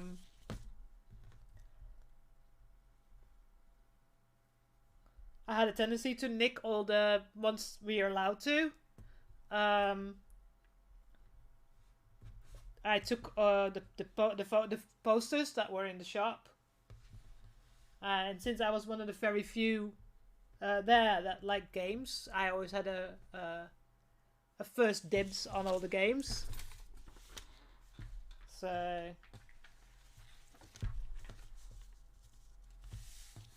ow, my fingers.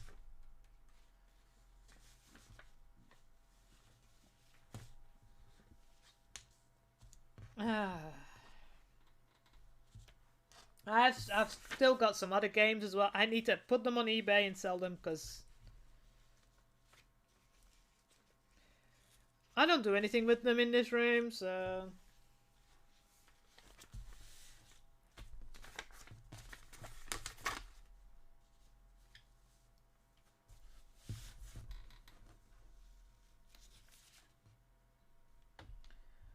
I think the only poster I'm keeping is this really cool Star Wars one.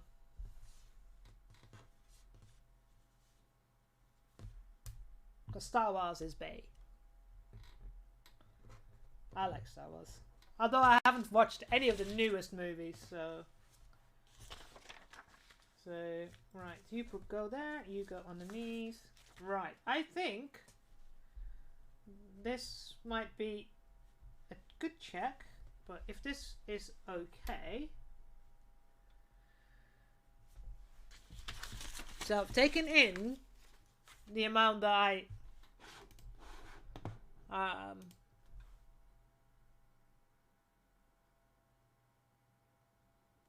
so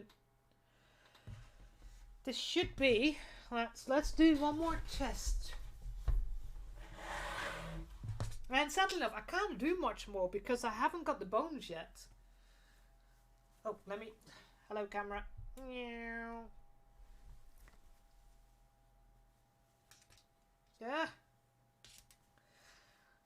So you go there, point towards the camera. It's still quite long, but not as bad. Needs to be a little bit longer. So yeah, so it goes over the hip properly now. So I can, you know... It will force me. Hey, anime! So I think that's the adjustment that it needed. It was far too long. So it will sit underneath there. And then it goes up and around. And then all the way around. So because it's got like quite high on the hip, like there, it means I can sit down. This will, you know, be like proper. I will have to stand up straight, that's for sure.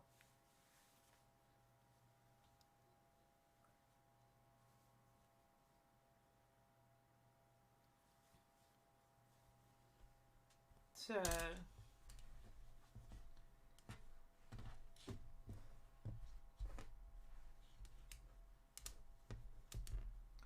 feels like I've cut it closer here. Right.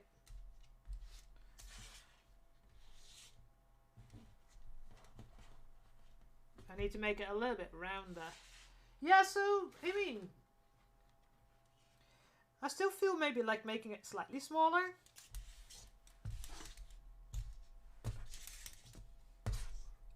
So it doesn't go so low. But then again, it would, because it's, now I'm putting it over on top of it. So, besides, anyway, this is the pattern that I sent to you. So,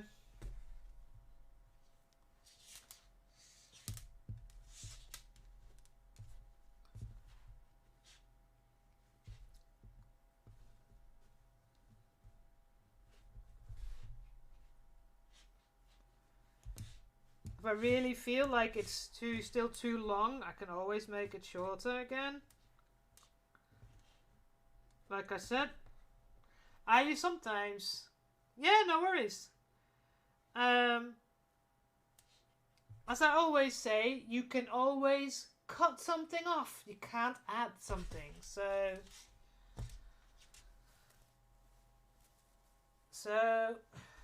point towards the camera. The camera moves a little bit more this way. Here we go. I have to stand up straight. Put the middle in the middle. So that goes there. Oh, I've almost lost a pin.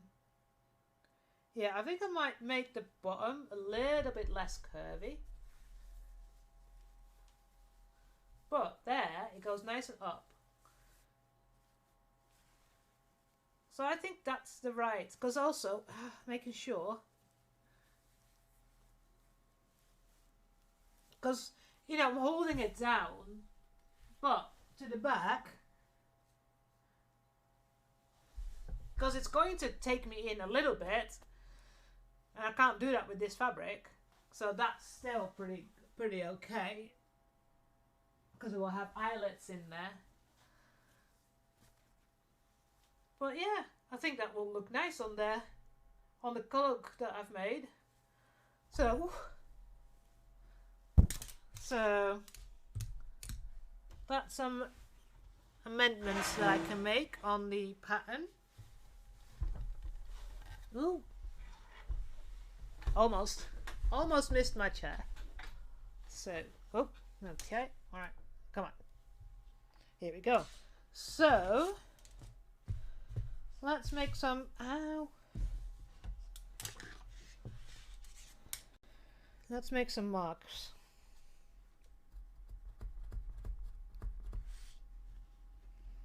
I'm pretty sure I've made it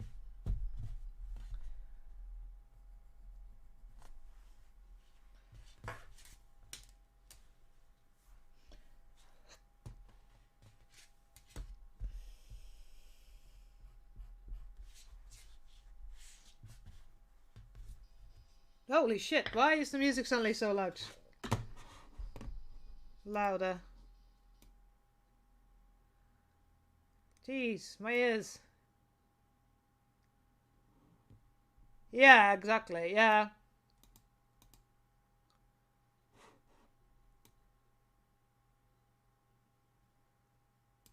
I don't know why that suddenly went so loud in my ears. I hope it didn't go too loud for you guys. But yeah. One of those things. Right, here we go. Right, so, like I said, make some marks. Ow, fingers. So I can do some quick measurements.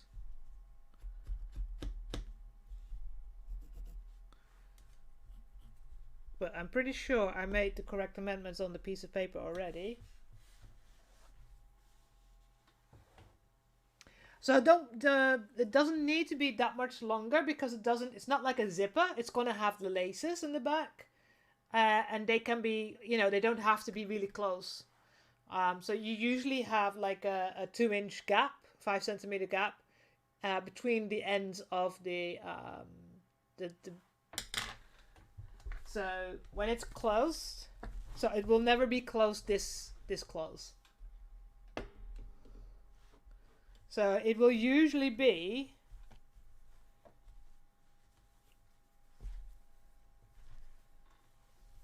oh, sorry camera.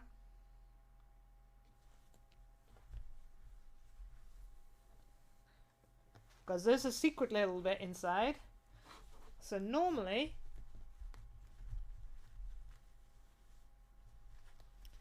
this is just for storage. It's easier.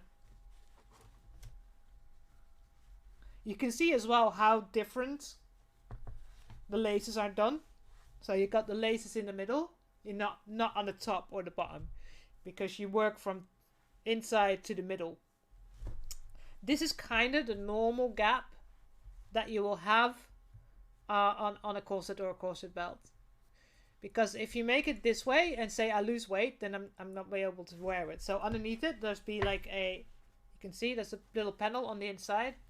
It's called a modesty panel. That's very easy to make. So it's very easy to put that in.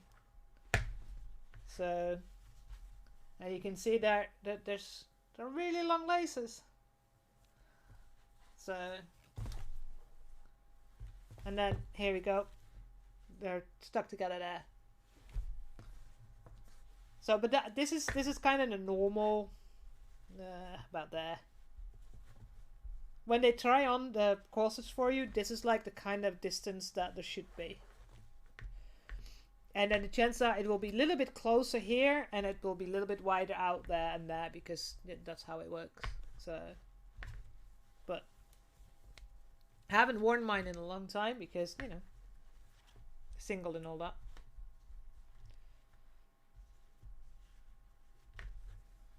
So, and then you pull it, and then it pulls it from the top and the bottom at the same time, instead of if you put it on, you know, if you ever see someone wear a corset and it has like this or like this, that means they've not laced it up correctly. So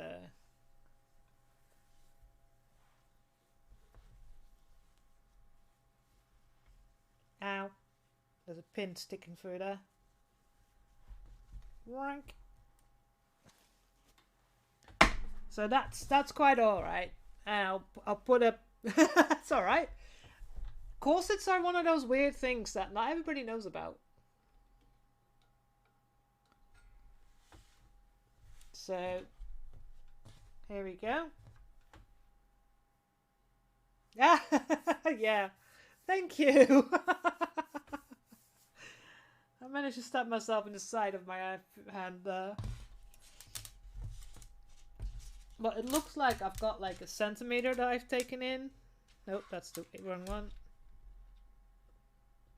Thank you anyway for the exclamation stab. Yeah, so I've taken about a centimeter off, which is probably about right. And it's a little bit longer there, but a little bit more there.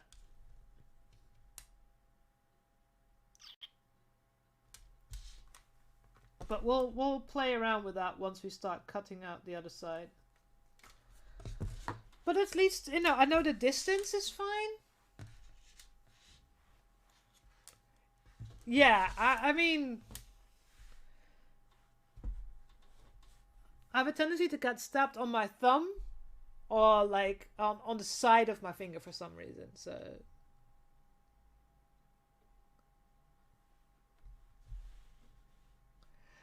I don't have anything with me at the moment to drink. I should get a drink.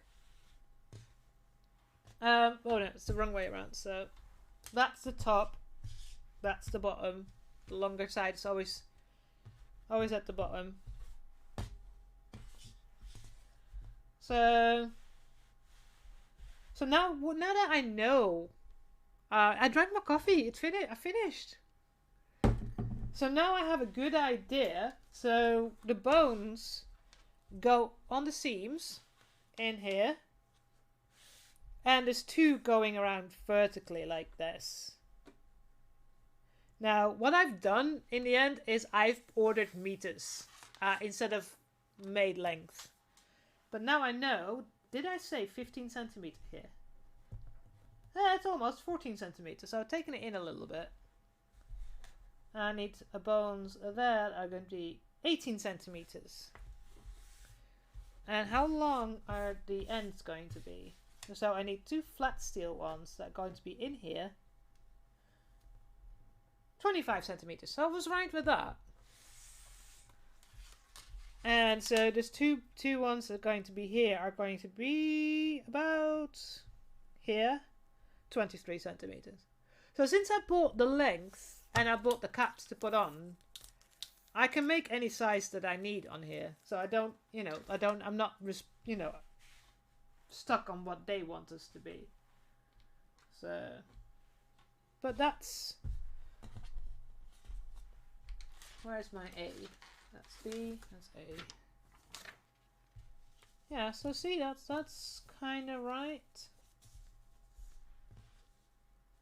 Yeah.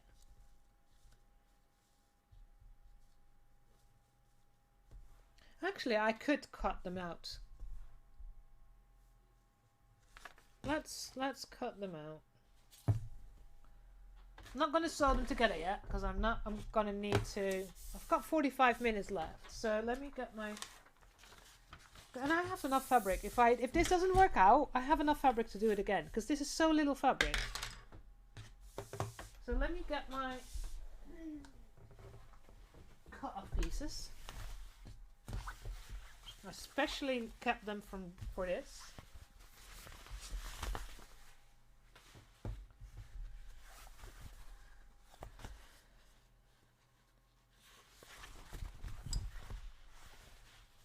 See?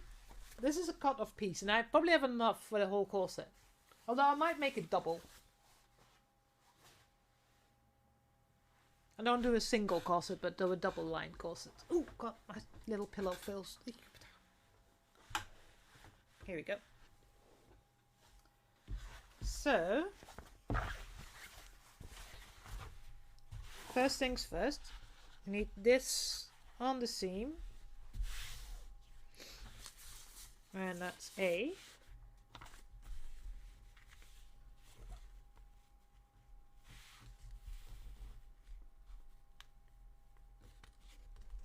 There we go.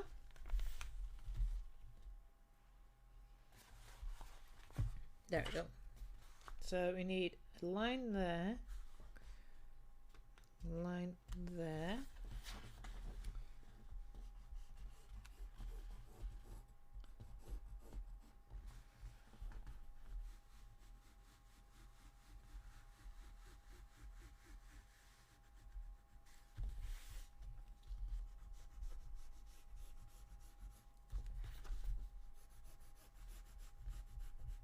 There we go.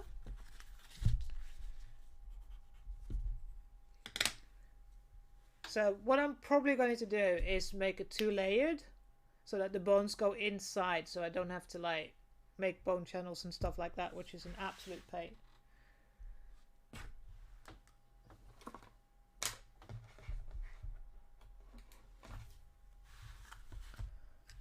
So let's make my seam allowance.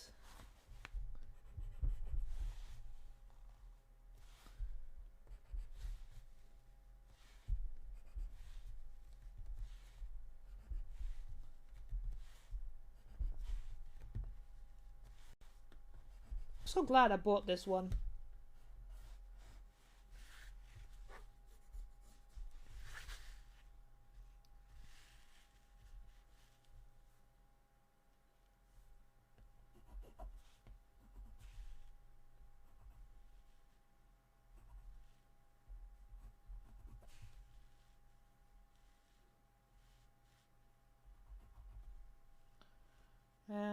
Yeah. Almost needs fucking glasses for this.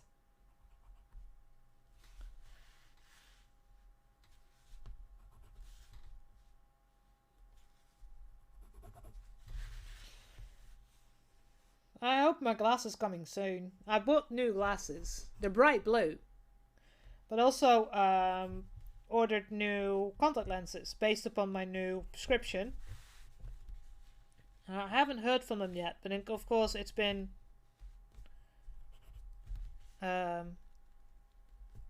with New Year. They might be busy. Here we go.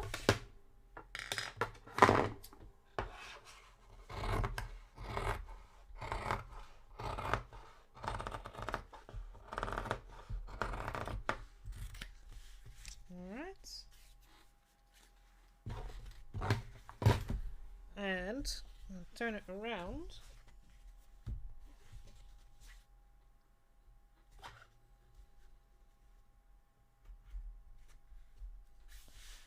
So that I can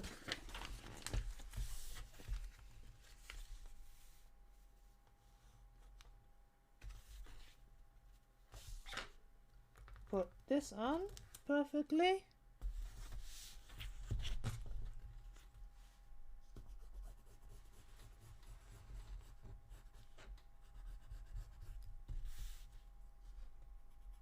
Okay. Because I know this is the line that I need to sew on. This is like my sewing line.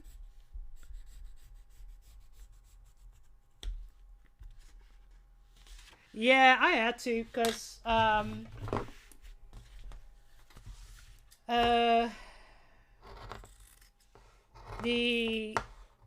if I drive, I'm starting to getting issues with the signs in the distance.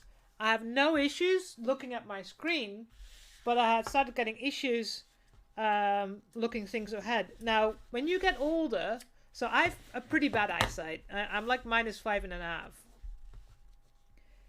But as you get older, your eyes like relax more, like the cornea relax more. That's why if you have 20/20 eyesight, when you get older, you might need reading glasses. Now, I need reading glasses now because I'm getting one of those varifocal ones. I'm not getting that, but because as long as I can watch my screen and drive, I don't need to look up close because I just take my glasses off. Yeah, absolutely.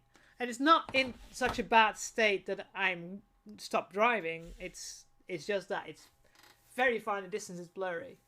So what they've done is like I'm keeping the same strength, but I have an astigmatism. So it's like when your eyes twisted, and they've reduced that, and now I can see, you know, a lot better again. So she took me outside the shop to look at some signs. I took my glasses on, and they were blurry. And I took the new glasses that she worked on, and I'm like, yeah, I can read it now. So I was like, that's perfect. As long as I can, you know, see, then I'm quite happy.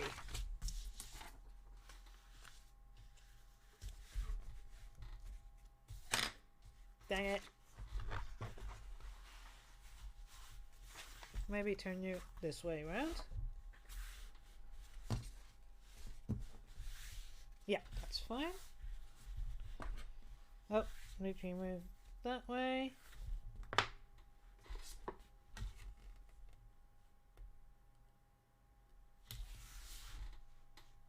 Yeah, that works. So I'm wearing contact lenses, so I have contact lenses.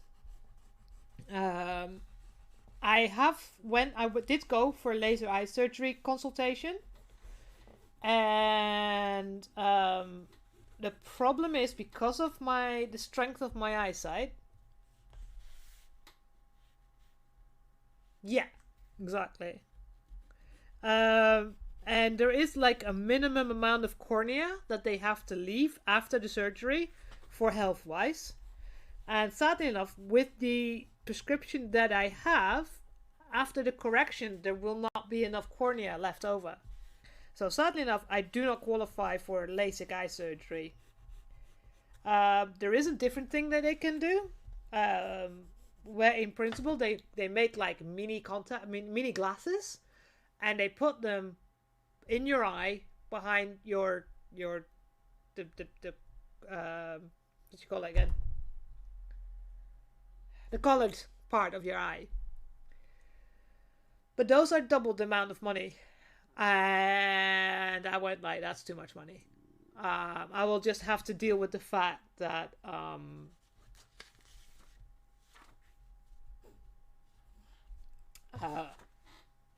I'm going to have either always have to have glasses or contacts.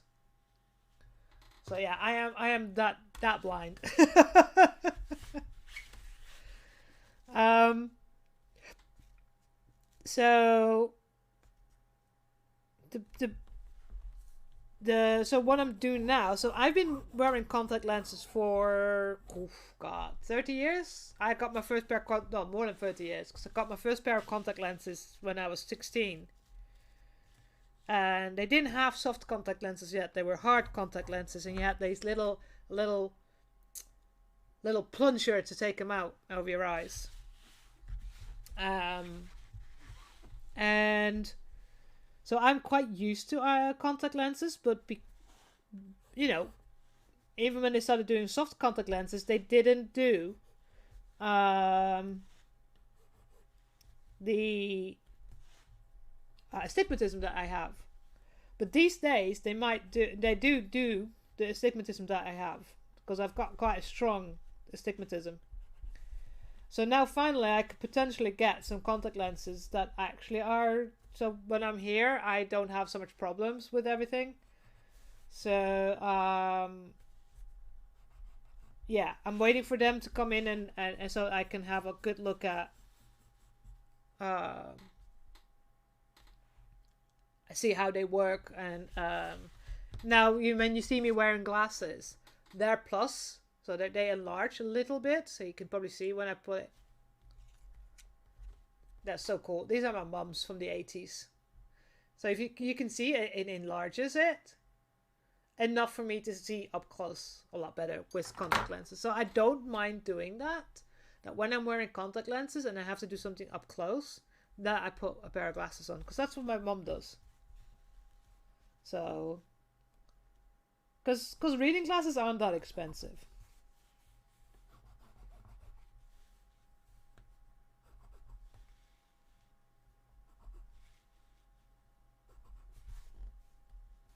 So I don't mind doing that.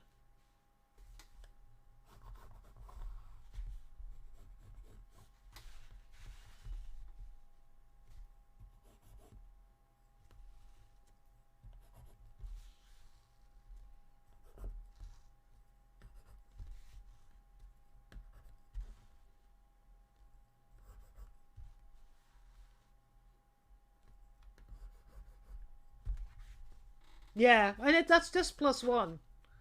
So literally, if I have to do something small, like you see me do sometimes, I will put them on and I can actually see properly. I don't mind that. If I have just to wear contact lenses and occasionally have to, put on reading glasses. So if I wear my glasses, all I do is take my glasses off if I have to see something up close. So.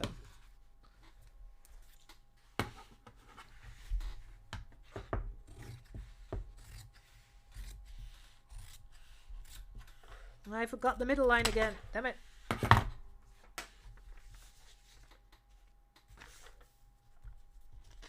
And I can always get like +2 or anything like that if I feel like it's getting too bad.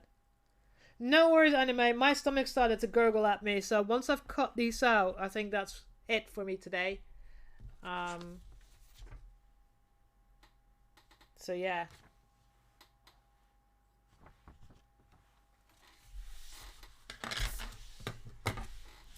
But yeah, it's I've had bad eyesight since I was 10, so I'm quite used to it.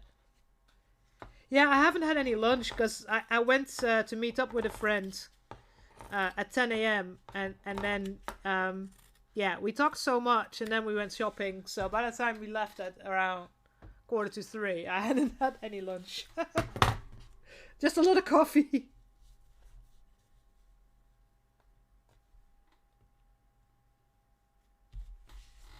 So let's turn it around.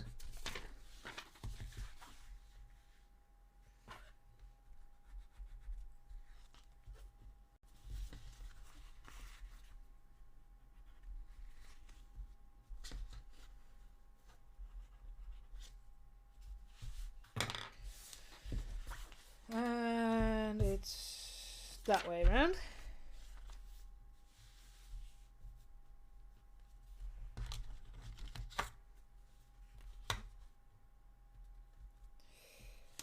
I don't do it that often because simply I haven't got the money. But at the moment, I mostly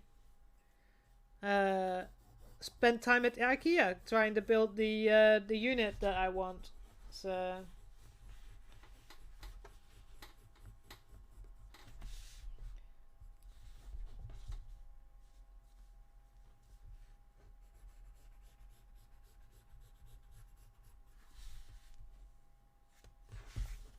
Is this going right? I need a pen.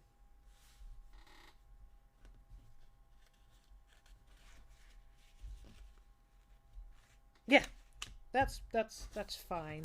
Excellent.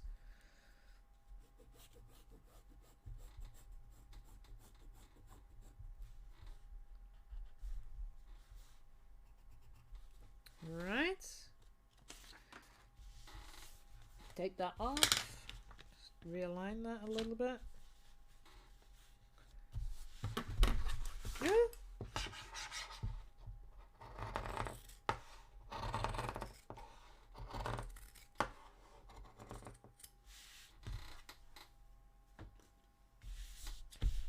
Thing is, like, if I for food shopping, one of my friends always has his delivered. I can't do that. They don't deliver where I live. And that is a D.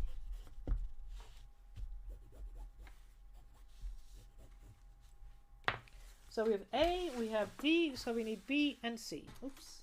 Go on. You go there.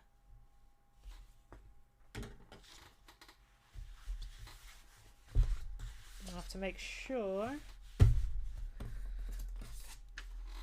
that fits with a centimeter. Yeah, no, make it even. Go. No.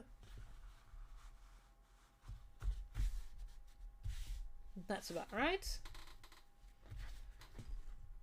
Right, so.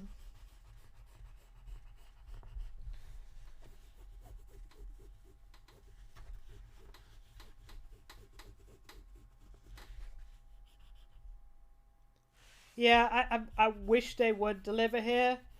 But even if I want to order pizza or anything like that, I have, and you know, like Uber Eats doesn't come here. I can sometimes get an Uber here, but it's a pain. There was a good pizzeria nearby, and they stopped delivering. So it's like, ah, damn it.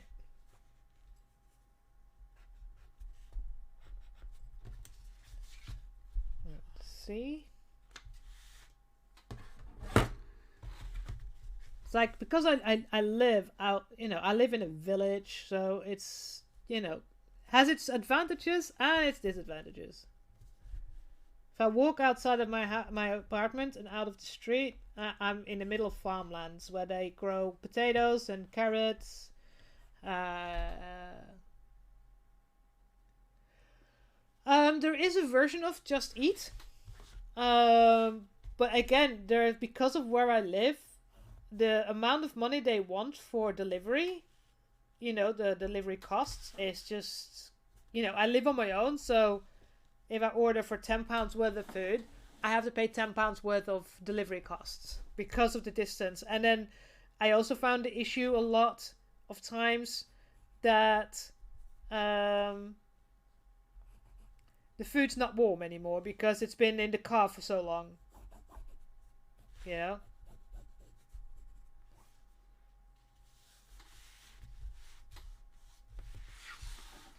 We have something called pyszne here in Poland.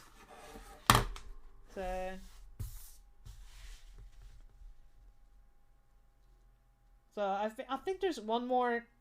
Actually, what I do have is 2 really good burger places nearby. Yeah, we have Uber Eats, only it doesn't. you know, when I go on it, it says they don't deliver to where I live. And instead of Just Eat, we have Pishne. Or Peshne. Probably pronounced it terribly, but, you know, my Polish is still not great. And the other one that we have... Oh, what's it called again? It's another version of Deliveroo, and they're only near city centers. So yeah, I'm nowhere near city center. I'm about half an hour away. So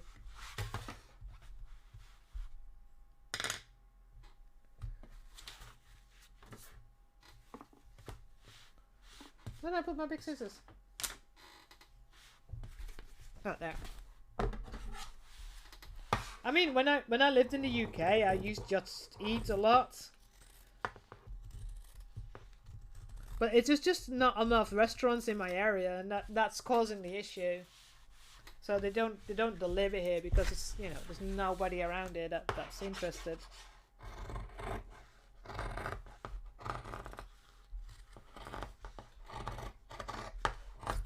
And to be honest, some of the shops now started doing their own.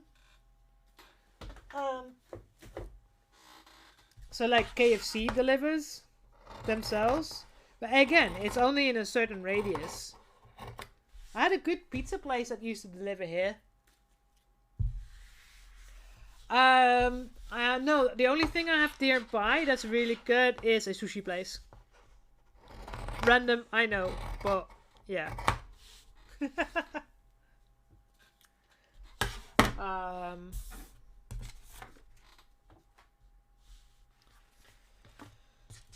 And I am tempted because there's two good burger places nearby.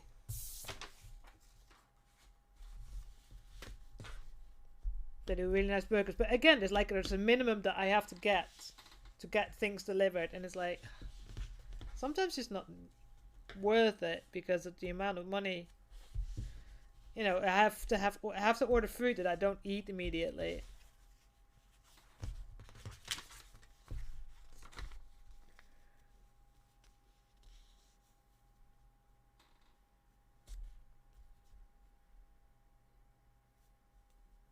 There we go. So I always forget to do the other side.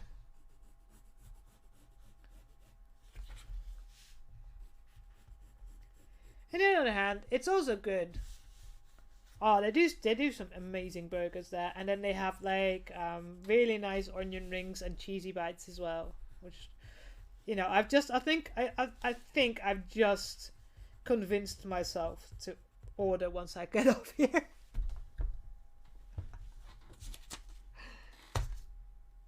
So yeah.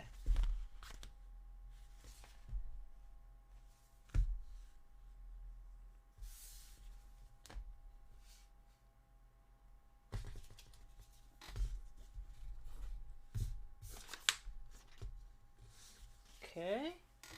Right, one more. And then we got all the panels done. Yeah.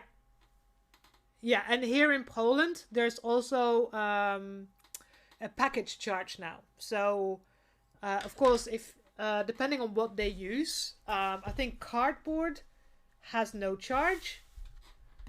Yeah, so anything that they deliver in that gets thrown away, there's a charge for it. So if they use styrofoam, there's a different charge as then if they use plastic. Well, it kind of, you know, it's for the reduction of stuff, and I'm like, well, if it's recyclable, like cardboard, they don't have to charge for it. But if it's not recyclable, like other things, then, you know, they charge for it. It's not a lot. Just don't forget, like,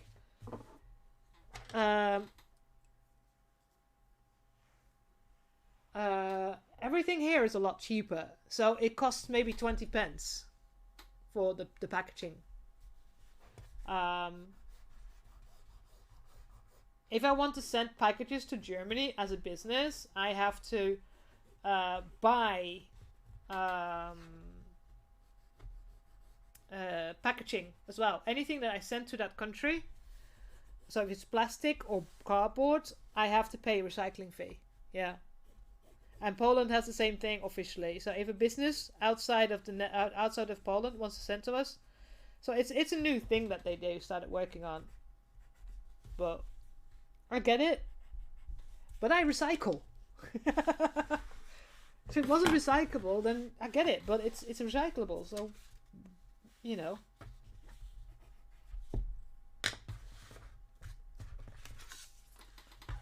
Recycling here is pretty good. I mean, it depends. I don't know what they do with it once they pick it up, because it's very possible that they don't recycle. There's enough stories I hear about them putting, things in the bins without recycling. But that's up to the council and not me. Yep. What am I in? For my headset says that it's close to finishing.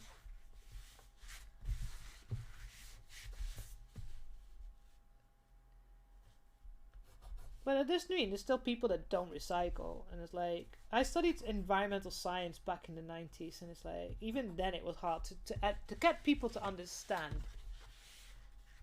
Yeah, oh yeah, I mean, somebody asked me before, like, would you come back or go back somewhere else or live in, because my mom's ill, she's got cancer. Would you not go to Belgium and live there? And it's like, no, I can't afford to. It's so much more expensive over there than to live here in Poland. For instance, there's no council tax.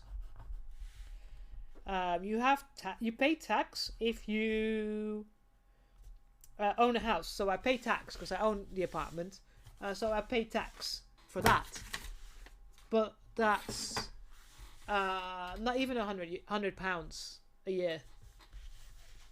And I know I paid, even when I lived under Salford Council, which is a council that was on the lowest band, I paid, £100 a month.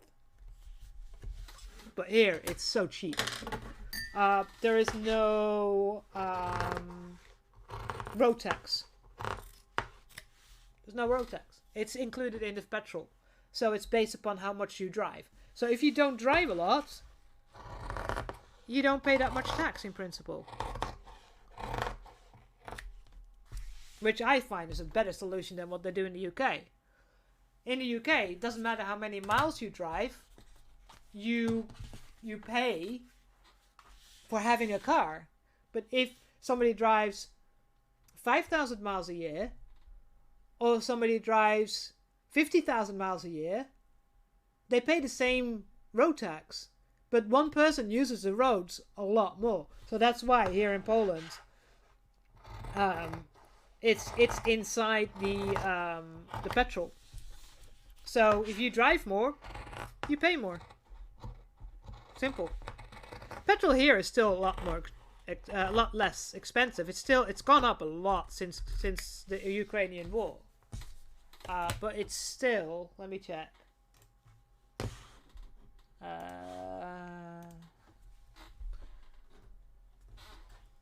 7.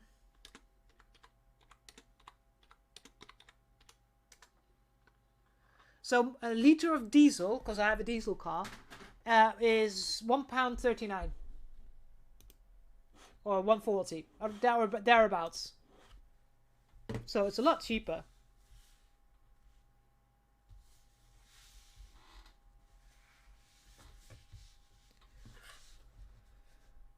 But yeah, I agree with that. If I drove more miles, I agreed to pay more tax because I used the roads more. So,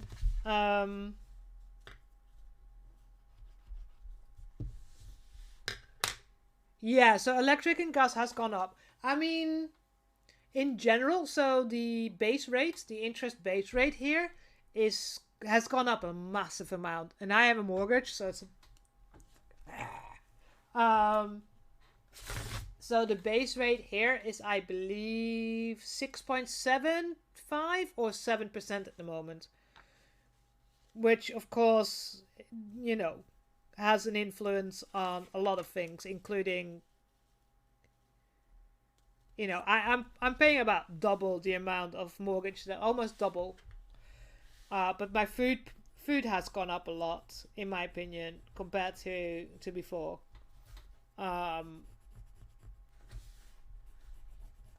Gas and electricity have gone up as well, but the government here has a large influence on the gas and electricity prices. So they've not gone up as much percentage-wise as the UK. But that's because I think the UK has a massive issue with the regulations. If you look at, you know, here. So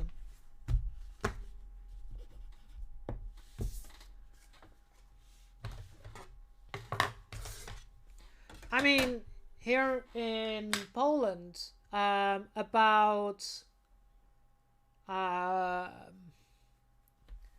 what did they say? I think so. About 4.5 million Ukrainian refugees have come through the country, and about 2 or something like that, 2.5 million have stayed in Poland, and the rest have moved to other countries in Europe based upon, you know, people that have families. So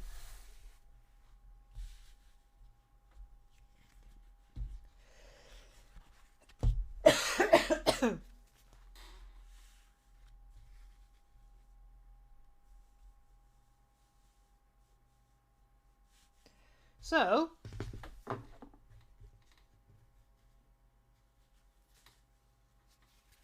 here we go.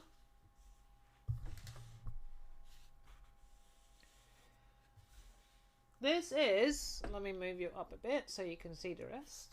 C and D. So here you are. We've got the beginnings of the corset. So I need to make sure that I know that this is up. Put an arrow on it. So here we go. That's in principle how it's going to look. So that's the other pieces. So, and then there's going to be boning here, boning there, boning in between, you know, the D one. So we've got the really nice. So I'm planning, since there's going to be 2 bones going here in a V, is to have a bloody Order of the Bloody Rose emblem here on top. So kind of here. And I probably have to do that before I start sewing everything together. So I need to order the so I've got a red Posca marker, and I saw that there's also a dark red Posca marker. So I want to try and have a look at that one as well. So I'm going to order that. But yeah, so that's, and maybe like on the side panels, put a fleur-de-lis from the Inquisitors. But that's how they're going to be made together. And I think that's a lot better, yeah. Again then, if I need to fold them even over, that's fine. That's not a problem. So I'm waiting on all my stuff to come in, to the bones for the to be putting together. The bones that go, so there's flat bones going here, there's rigid. So this is where the eyelets are going to be. So there's like, they're 11 millimeters. Where is right there? So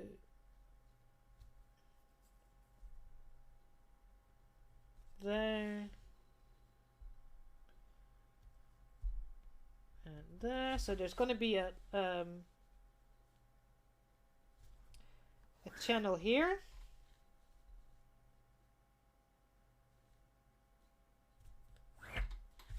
Then there's going to be space for the eyelets. And then here we go.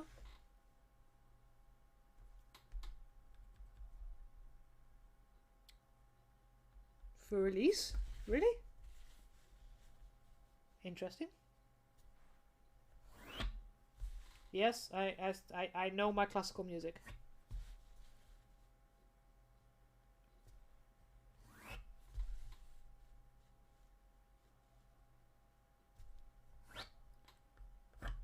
So here and here are going to be two flat steel. So in these two on the side, going to be two flat steel busks or bones, and then in the middle are going to be the eyelets. So that's where we're going to lace it all up. So, and then in between all the seams is going to be this flexible boning, which is spiral boning. Once I get it, I should get it before Wednesday, hopefully. I should be able to show you what it is, and we can start further working on that, and we can cut all the rest of this. But this is pretty good. Pretty happy with that. So that's the start. Because we have to make the boning, the channels. Now, if I'm going to have it double layered, I'm just going to put it in between the two. I'm wondering if I'm going to make it black on both sides, or if I'm going to do it like the cloak where it's double-sided. So I have one side that's white and one side that's black. The problem is, around the edge, there needs to be one band, and I can't do, or can I? Potentially, I could do the same thing as I did with the seaming.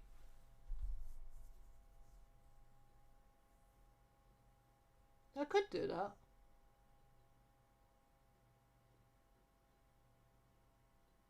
It's unusual to have a seam on top. But we'll think about it once we get the other side done. And we get to start putting things together. But it's so literally pretty exciting to get this done. And we have to so we've got the mid seams. So I need to make sure that they line up in the middle. Here we go, there.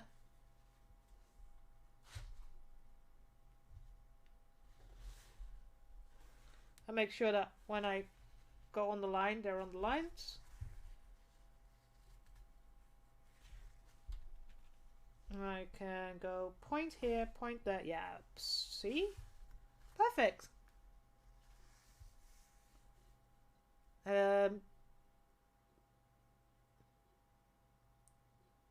An island?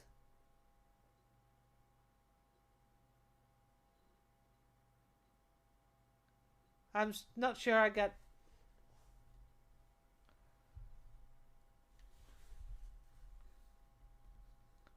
Oh! Yeah, that's because the Corset... So, give you a little history. Islands? Did I say islands? Islets! Oh, not island. Islets. Have I got islets in here? Islets. Like these little... These little things.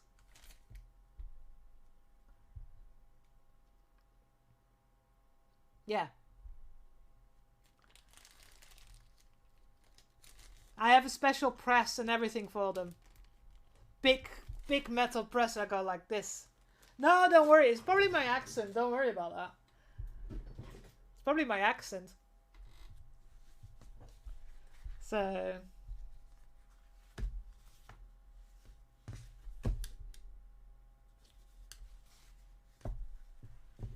Oh, I've done that wrong.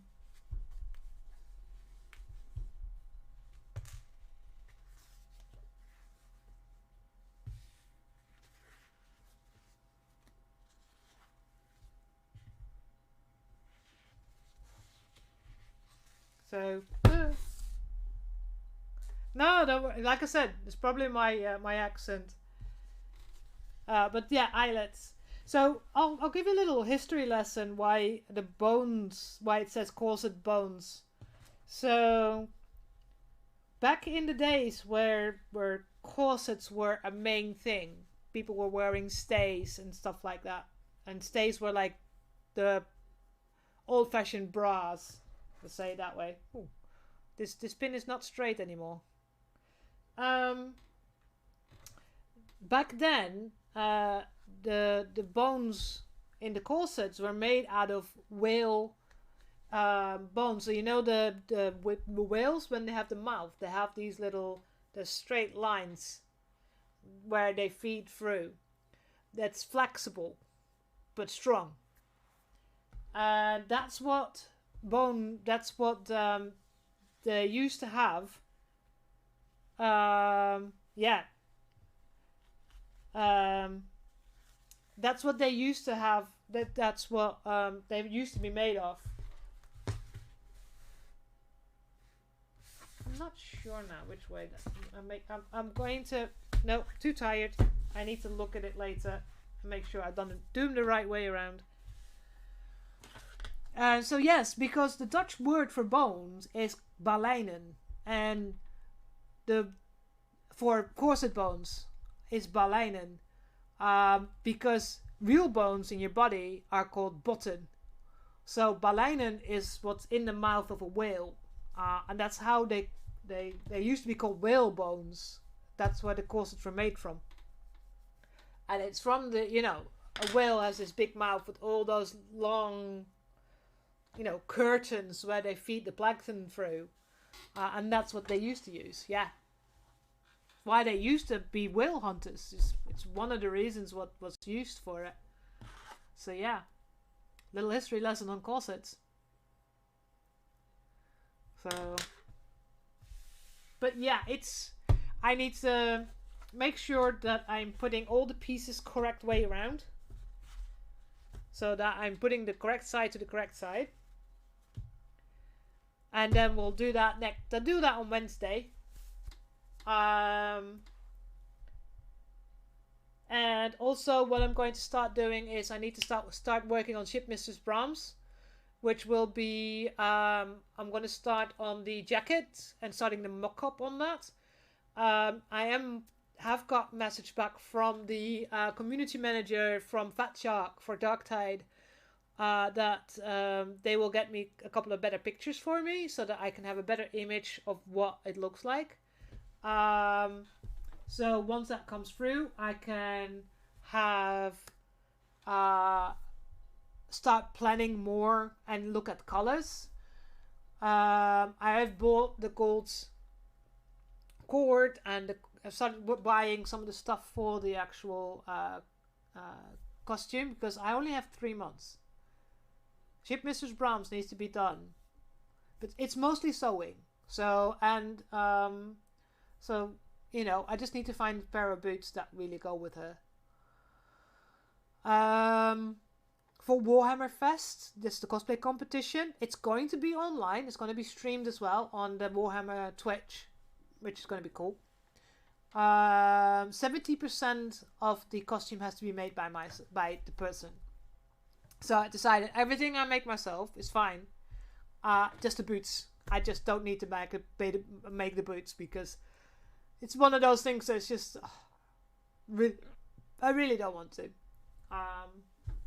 So I've been looking at knee-high boots. The problem is I have cycling calves. I've got big muscly calves. So most shop boots don't fit.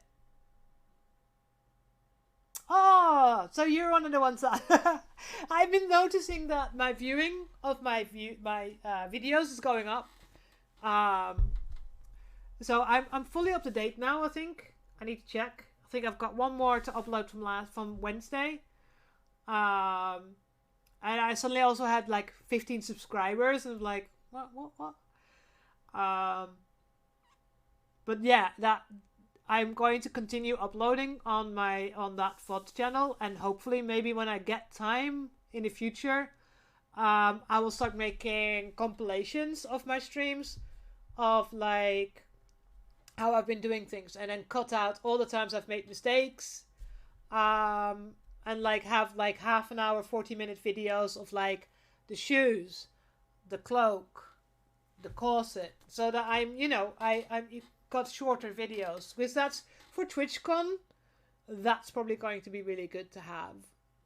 But I have no idea about making videos, so we'll see. We'll see. For Shipmistress Brahms, I think the wig and the eye tag and such like. Oh, I can make a stab every time I stab myself compilation. But yeah, I have no software to do that with. So yeah, I don't know yet when I'm going to do that and when I'm going to have the time, because I do work 30 hours a week as well. So I will figure out something in the future.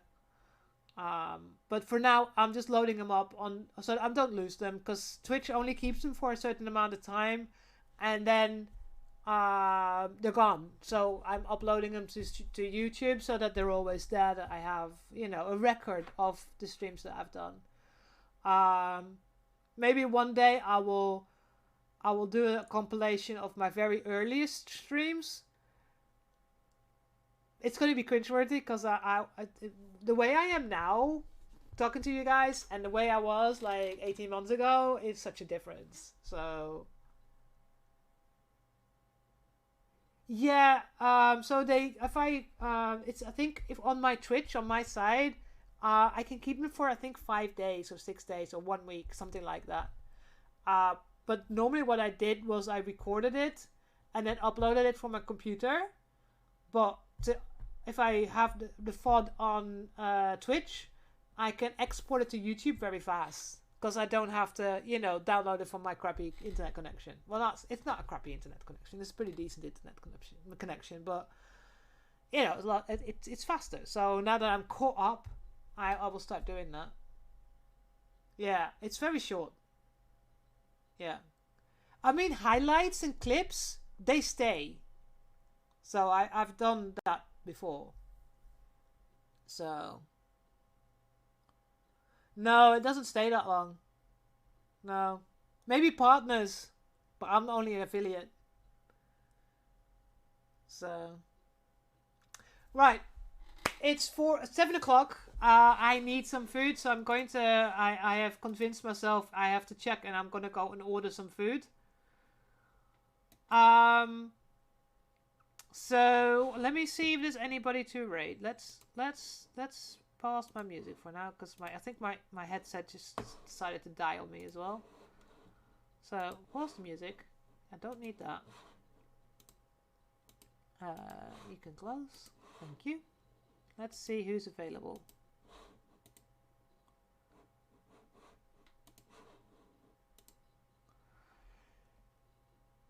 I thought normally there's a lot more people. No, I don't want to.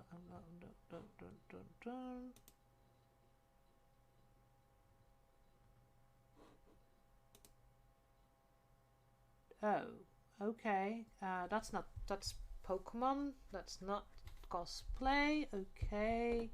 Tiffin is playing Dark Tide. Okay. Wedge. Oh, you're playing Battle Bit with Henrik, aren't you? Yes, I thought so.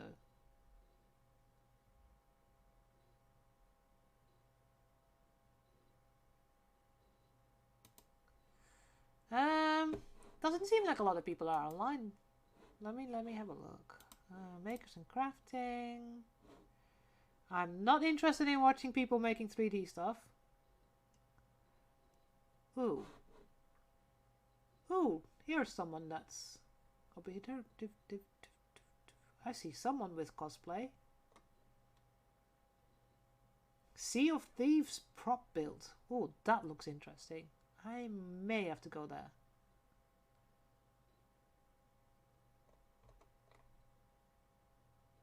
Alright, well let's do that one.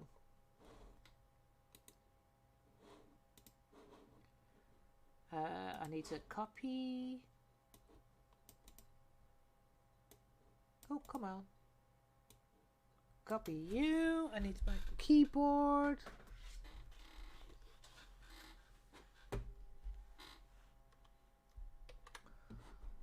Let's do that one. Right. Mute you for now. Start raid. Come on. Yep, you. They've got a lot of viewers already, so I don't know if you guys, my 5 are great. 3. Yeah, I need to get some food. I'm getting really hungry. So, and I have ops tonight for Planet Side, so I have a game on at 8 o'clock in an hour, so I need some food in the meantime. Anyways, thank you very much for hanging out. Thank you everybody that's been chatting and being there. And JJ, Onion, Anime. I know you're having food, but you're not. Be there. So thank you very much for hanging out. Like I said, I'll be back on Wednesday because I need to do far more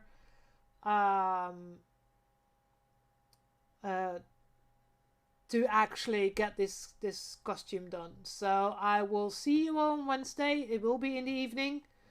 So I will see you all later because I do have work, do stuff during the day. I have to go to IKEA and all that. So